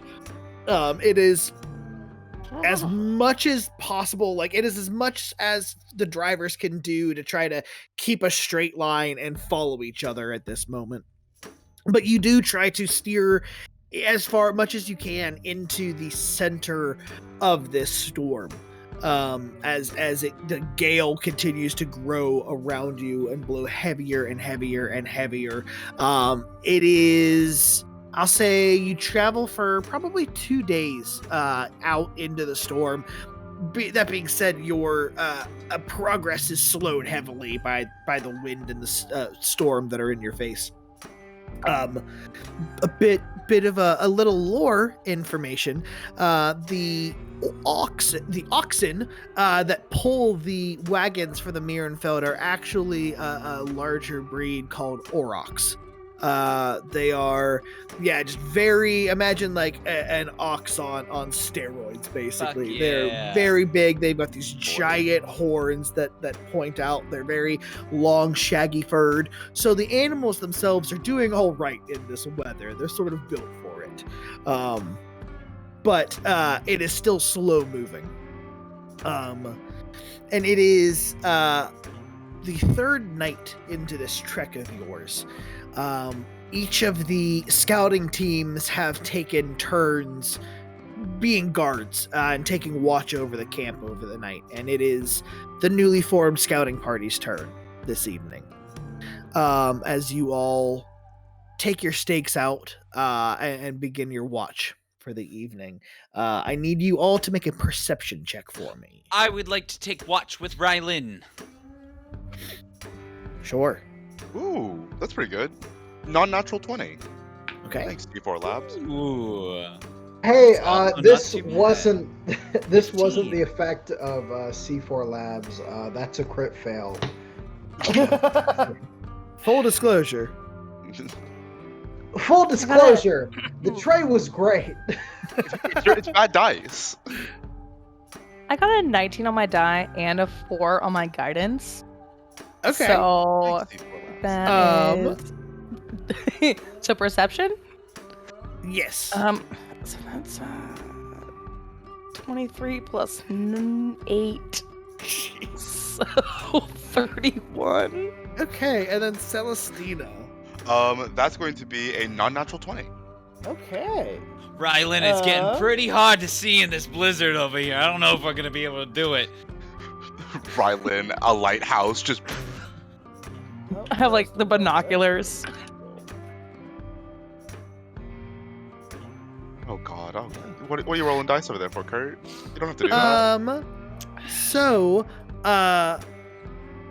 it is Rylin who notices a figure walking across from tent to tent in the darkness. That doesn't appear to be anyone from your party. It's like smack Big G. I'm guessing it's I think- been an hour, so my steed's no longer here, right? Yes, yeah, it's been several days actually. Oh. Like I just like jostle the party. I'm like, that's not one of our people, and like point to the general area of where Try he's to just eye like them up. crossing. I take my sword out and immediately state your business. Okay, that's not- Unfortunately, Arguvar, you and Celestina are not here presently. Oh, You're, I'm sorry, the other scouting I party. thought Rylin shook us awake. My bad. No, You I got it. just like jostled. So let's go see what he wants to do. Hey, would you like me to take the lead? I'm a pretty stealthy person. I'll follow you. Okay. And I disguise self once again. But now I'm just Big G in a Hoth uniform. You know, like Star Wars Hoth, like full on white out. And I get close to the snow and I start making my way towards this creature. I Sure. follow.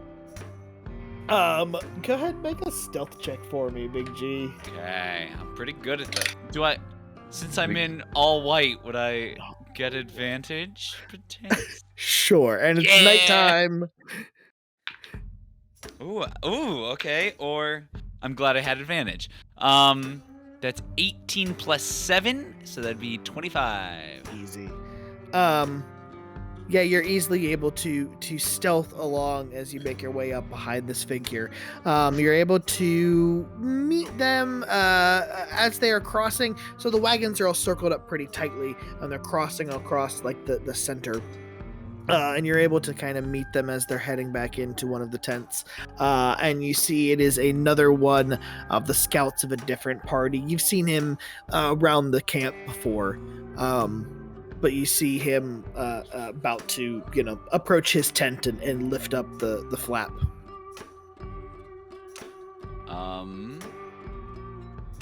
I look back at Rylin and I go, so it appears to just be another scout. He's kind of just like looking around. He's not from our party though. Sir, what are you doing up right now? And you see this is Scout Bashel is his name. You recognize. And as you see, as he lowers his hood, as he squints into the night, and he goes, "Who's there?" Oh. Hi. It's Captain Rylin. Oh. Captain. Yes. No, my apologies. He points across the way, and across the way is the latrine. Essentially, he goes, I didn't mean to cause any disturbance. I just had to piss. Yeah, but DM question, was that the tent that I saw him coming out of? Make a perception check. Can I get a read on this man? Like, is he telling the truth? Go ahead. Natural 20. Make an insight check. I get a read on this 15. man. Does he really want to piss? Like, how bad was it? Did he really have to get up and go? Was he us? So, Rylin, this was not the tent that you saw him emerge from. As you can kind of trace his footsteps back, he was coming out of the stable tent, essentially where all of the animals are kept overnight. Big G, you've caught him in a lie here. He was not. Look him up and Big down. G. Yes? Go check the stable. Sure. I recognize the smell of piss anywhere, and I don't smell any on you, so I'll go over there. Bashil. He's a piss boy? I hate to say this, but I feel like that's not where you were coming from. And I don't want to, cause any discomfort within the cohort that we are with right now, considering our past issues with my friends. But I would really like for you to state your actual business, as you are coming from the stables, not the latrine. Listen, Scout, the drivers get pretty particular about their animals, and I just... Oh, do they? I miss my animals from back home. I'm a farmer. We raised cattle, and I don't know. Sometimes I like to go into the stable tent at night and just spend some time with the animals. I'm looking at that tent. As Big G, you look at the tent, we're going to cut to Celestina and Arguvar on the outside, on the outskirts of the camp. Celestina and Arguvar, as you make your rounds, you notice or Celestina in particular, you notice there's a set of footprints outside near the stable tent, and you see one of the flaps to the tent has been opened, and it's flapping open in the wind. I'm gonna go check on that real fast. At least at the very least, I'm gonna go close that so the animals don't get cold. While you do that, I am going to check out these tracks. Well, he's very good at tracking, so. Thank you. And I also, as I'm walking, I establish a mental connection. If you see anything, don't yell. Let me know, and I can back you up quietly. This is good. I still do not understand this power, but it helps. I would like to roll investigation for the said tracks. Sure, go for it.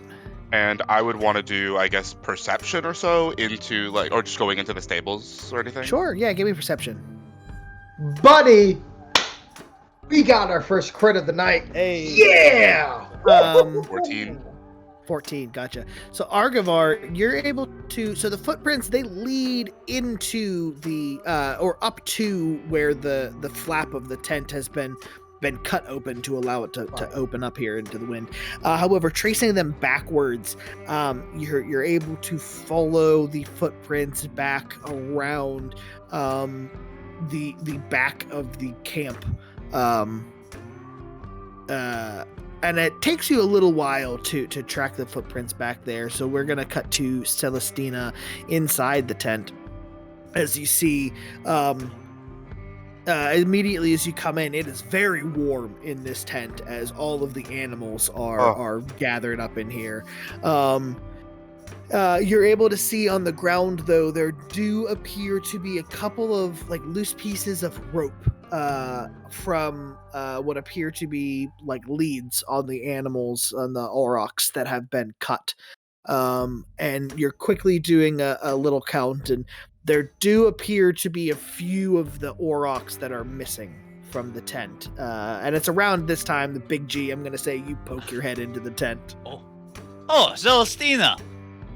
G, come over here real fast. Well, I would actually prefer to stay right here. Perfectly. Do you remember how many of these animals were here with the Oh, I know exactly how many. Cool. Are there less? And I lean out and I show. And with my keen mind feat, how many less do I remember? You're missing 3 aurochs here. Celestina, I'm gonna be frank with you. There's an interesting man that was lying to me earlier. I was talking about piss. He didn't smell like piss. Yeah, I got that nose for it. So he's probably he came from this tent. At least that's what Rylin was hinting at. So my question is, Operation Laugh Factory? Operation Laugh Factory, lead me towards the man. Okay, you just be ready to like sprint in, okay? Believe it or not, I'm very fast. Okay, you stay right here, and the moment you hear laughter, you come on in. Actually, hold on. And Arguvar, wherever you are, it is a disconnect from you. Feel the radio connection disconnect, and Big G, the familiar feeling of the mind connected. Oh, there we Christ, go. I hope there's nothing interesting I'm about to find from these tracks. And Arguvar, we're gonna pop back to Arguvar real quick here. Arguvar, you trace the tracks back around the rear of the camp, around where the medical tent is, and that's where you lose sight of the footprints. Now the wind is blowing pretty heavily, and it becomes harder and harder to track them as you go on, just because more wind has come. But yeah, that's where you seem to lose them. Right. Does it go into the medical tent or past the medical tent? It appears to originate from inside the medical tent. I would like to go in there then. Yeah. I just want to make sure if that's still the location. Yeah. Okay. As you peek your head inside, you do see there is a small light that is on inside the tent, and you can hear the very faint sound of like a quill scratching against paper.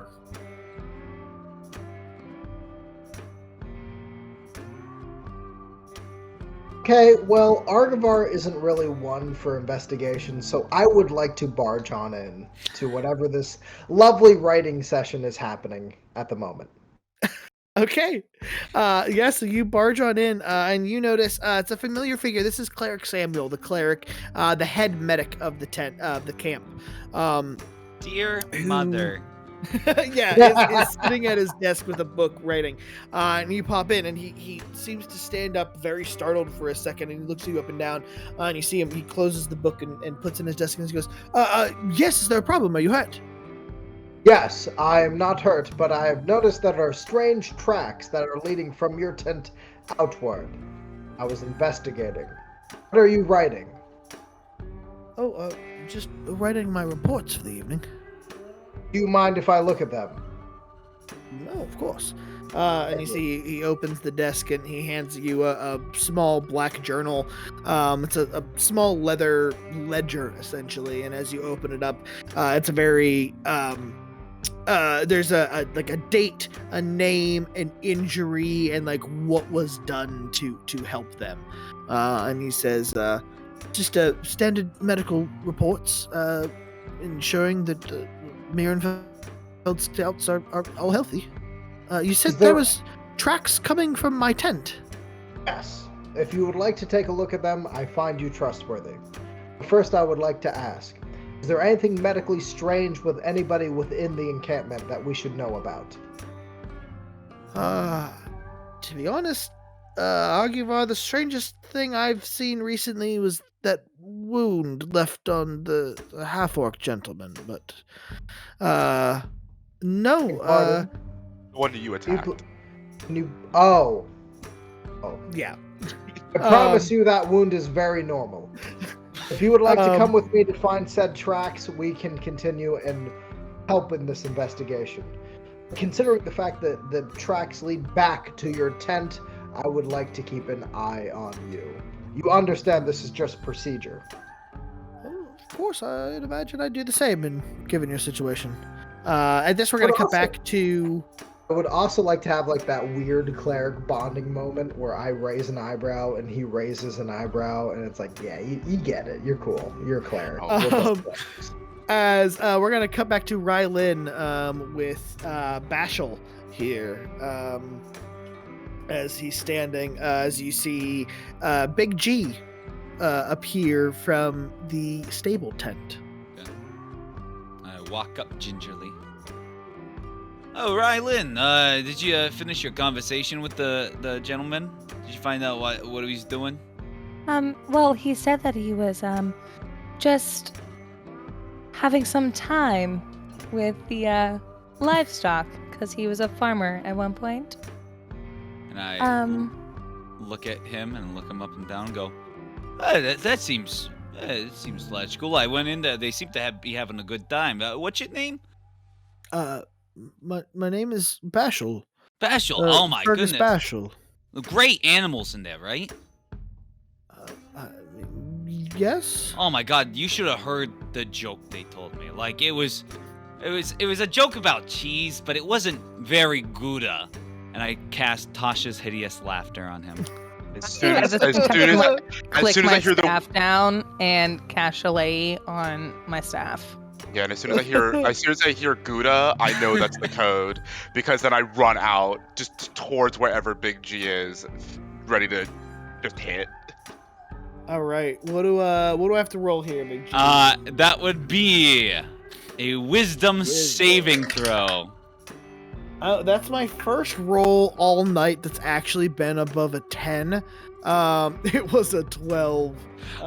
15 is my spell 15, save DC, okay, so yeah. he bursts into laughter. Yeah, and you goes see prone. Scout Bashal here falls into the snow and just starts laughing uncontrollably. I take a step to the side. I know what's about to happen. I run out of that tent and I kick the shit out. So, Operation Laugh Factories ago. I know why because I saw your spell, but also why are we attacking him again? Oh, sorry. A bunch of our animals are gone. Specifically, 3 of them. Great. He's prone, so it's sorry. I didn't want him to, get a jump on us. He's laughing right now. By the way, at the end of each of his turns, he can repeat his save, and anytime he takes damage, he gets his advantage. So Thank go God. ahead. Prone gives me advantage. On the first one, I rolled a 6, but on the second one, I rolled a 6. 14. Okay. That unfortunate. Oh no, he's not wearing his armor, so yeah, that will hit him. I need him to also make a Constitution saving throw. Let's make the wisdom. He fails that wisdom save. Constitution's gonna be a 12. He fails, and I use a key point as I kick him hard in the stomach, and I do Stunning Strike. Ooh. He's also stunned as I just kick him hard, and then I'm immediately on him trying to tie him up. Sorry, Rylin, what were you gonna say? So, great. Thank you very much. We always knew that he was a little bit sneaky, as why we came up here. But so he let our animals and steeds loose? He let 3 of those big old oxes, the Orons? Okay. Aurochs. Aurochs. Okay. Okay. Am I able to get him tied up after that kick as well? Can you just maybe restrain him? Yeah, I mean, a we kick in have- the stomach, and I'm trying to tie his hands and like bring him back up. I feel like at this point in time, maybe we should have a conversation and not. Yeah. No. Considering that Arguvar did what Arguvar did, let's not be the brunt. You know what? That's a fair point. I didn't even think about that before. Normally I would do that, but the idea of getting rid of a lot of our large animals in the middle of a blizzard is a little bit too dangerous. Right? They're gonna be lost at this point. Who, real quick here, I apologize, I don't mean to interrupt. Between Big G, Rylin, and Celestina, who among you has the highest passive perception? Not me. Mine's 14, but I again do have like a 10-foot blind sense, so if something gets too close, I know it's I there. have an 18. I have a 9. Rylin, you hear from off in the distance in the night. There is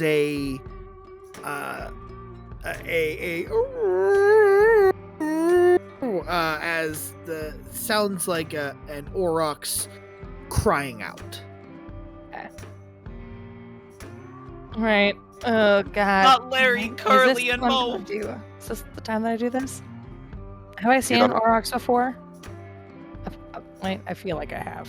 Yeah, definitely. You've seen them before. They're the primary like animals that are driving the carts and wagons here. Great. This is the first time you see Rylin do this. I'm going to wild shape into an aurochs, and I just go off after it. I hop onto Rylin. I'm too stunned to speak, and then I try to run to catch up. Okay. Actually, I don't leave because I'm like, what do I do with this guy? Toss him in a tent and tell him to take care of him. Yeah. So she is now. I'll find Arguvar. You guys, I'll catch up. Arguvar, and I'm just shouting, looking for Arguvar in the tent. Arguvar. I'm gonna take out a piece of rope and tie a lasso. Okay. Rylin, what were you doing? I'm going off into the crying. Like, as in, she's just going into, like, kind of mental... I'm trying to both heal and corral our missing aurochs, and just being one of them is what her instinct took off as.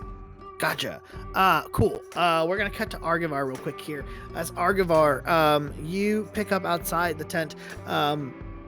You pick up the flap for a moment and look out into the darkness as Cleric Samuel steps out behind you. You see he's grabbed a large cloak that he's wrapped around him, and he goes, we do have several patients that are staying in the tent here tonight. It's possible one of them got up and went for a stroll. Can I roll insight on this lovely cleric who most likely is a doctor, but there's the possibility for sinister intent? Sure, yeah, go for it. That is always a good thing to check. Make sure that they're not, secretly evil. Ooh, I love that +6. Okay, that is going to be an 11. 11, gotcha. No, Arguvar, he seems very straightforward. He's answered all of your questions pretty directly, not like he's trying to avoid them. He doesn't appear up front like he's really trying to withhold any information from you. Good enough. I'm going to essentially walk with him for a certain amount of time as we follow the tracks forward, and just kind of keep asking probing questions to who could have laid those tracks out, and were there any, I don't want to say clientele, but essentially victims of any injury that could possibly lead to stealing of cattle, I guess is the best way to put it, or any nefarious deeds is the best way to put it. So he mentions there is there's a few grumblings in the camp that he responds to your probing questions with. Give me a... I'm going to say just give me a persuasion. Persuasion, okay. That is a +0, 19 there, sir. Okay. So he mentions as you're following these tracks, he mentions one of the drivers, Emerald Tost, has been sort of vocal about his displeasure. He's apparently he was someone who wanted to be on a scouting party but didn't quite make the cut, and so got bumped to a position as a driver. And would you know where Emerald currently resides? Yes, he's in the driver's tent, and he points across the way, and the tent next to the stables on the other side of the latrines is generally where like all the drivers stay. He also mentions that earlier today in the evening, his apprentice Hester Sars was in the tent, but she left, a little while ago. I will, I guess, investigate for the time being. If I don't hear everybody scream for me, I'm going to investigate the driver first.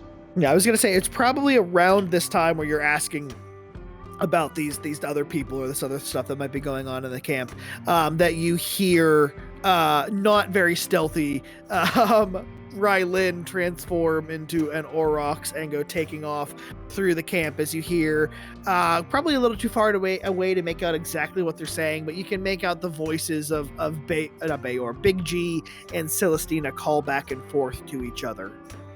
It seems like there seems to be some form of commotion. I'm afraid I'm going to have to go there first. But thank you for your information. I am going to then wild shape into an owl and immediately make my way over there to try to overview the actual situation. Okay. Do I know what an owl is? I'm always concerned about what animals I'm aware of. You can't wild shape yet. An owl. Got two. I'm going to use both. Yes, you know what an owl is. Also, I like the idea of like I'm trying to find. I don't think you have to be level 8 druid to wild shape into something with a flying speed. Yeah. Oh yeah. Oh, I can't do a. So yeah, you cannot do an owl, unfortunately. It's an owl with no wings. There's an owl running on the ground. I didn't go with Rylin and Big G. I went to look for Arguvar carrying this dude that I tied up. All right, in that case, if I do see Celestina, I will not wild shape. I'm sorry, I just assumed that I had a flying speed. That is not true. We wish druids could be cool from level 1. Yeah. I know. Imagine that being able would to make fly. so much more sense. I mean, if I was an Aarakocra, I could just fly, but okay. We can Alas. fly as an owl. Alas, we are here. We are not an Aarakocra. Yet. And for this one, we are gonna obey rules as written, just because I had a run-in in a home game where I let my other druid fly way too early, and that has led to some confusion with stuff. Kurt, allowing me to fly too early is certainly a mistake on all fronts. I will use it for only crime. I will let you know up front. Only bad things will lead from that decision. If Celestina is around, then I will go towards them too. I'm not being quiet. I'm like Arguvar. Yes. Arguvar. I'm kind of like looking for him. Yeah. Yeah, you're easily able to locate Celestina here. All right. Yeah. So we are going to cut back to Rylin and Big G as you are carrying off, tramping through the snow. Rylin, you notice out in the tundra there appear to be several, like, you can see like deep sets of prints from the other Aurochs that you can trace leading from the tent out into the plain here. You run for a little while before you see a shadowy figure up in the distance as one of the Aurochs seems to be up ahead. I need you both to make a perception check here for me. Ooh, that's not good. Ooh. I'm actually really loving this dice tray. So, you go first. Perception. Yes. Oh, that's an 18 on the die plus 8, so 26. Oh. Luckily, I did not roll a 1. I rolled a 2. Hell yeah. Minus 1. Yeah, so Big G, you're like, oh, right ahead, there's an Aurochs. I throw my lasso. Rylin, however, you notice ahead of that Aurochs, there appears to be tracks that lead further into the tundra, and well up ahead, there is a large, dark spot in the snow. Where it appears to be some of the snow is caved in, and you see red that is splattered against the snow. All right, I gingerly creep up and kind of look for where it's traveling, as if it was like a shot animal, to see where if an injured animal has gone. Okay.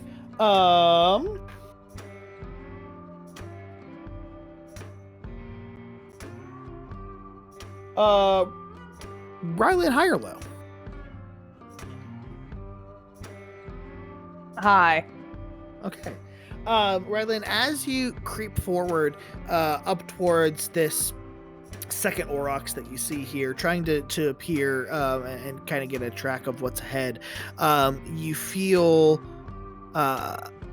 there's a rumbling in the ground as it grows more intense for a moment before an explosion goes off beside you. Snow and ice get thrown into the air, and then you feel right after the snow and ice pelts you feel this unbelievable heat hit your body, as the snow and ice around you melts almost instantaneously into steam that starts hissing off of the ground. You hear a "oh!" As there is a cave-in of earth and dirt, and then when everything settles, this rumbling starts to disappear again, and next to you there is just a crater where the Aurochs used to be.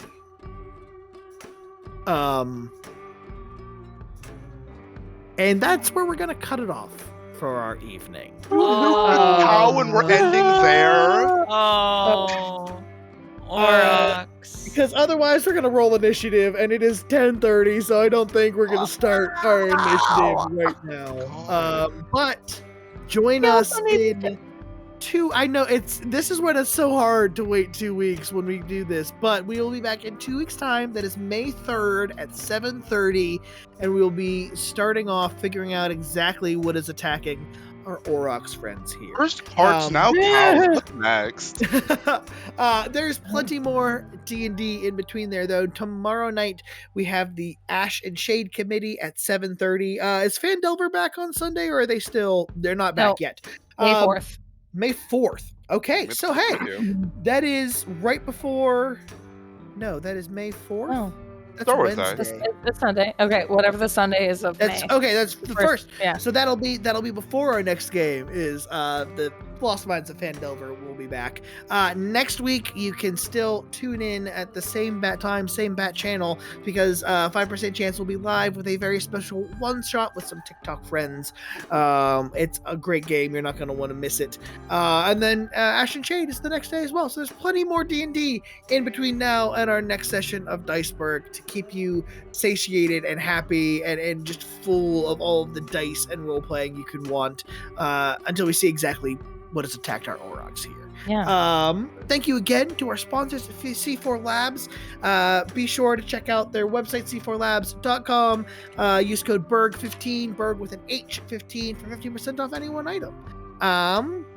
And Also- check out Diceburgh on YouTube, 5% chance Yeah. YouTube and Twitter. There we go. I didn't forget it. I was saving it for last. Check check out me out. 5% chance on YouTube and Twitter to stay up to date on all of our games that are going out and to catch up on any games you might have missed.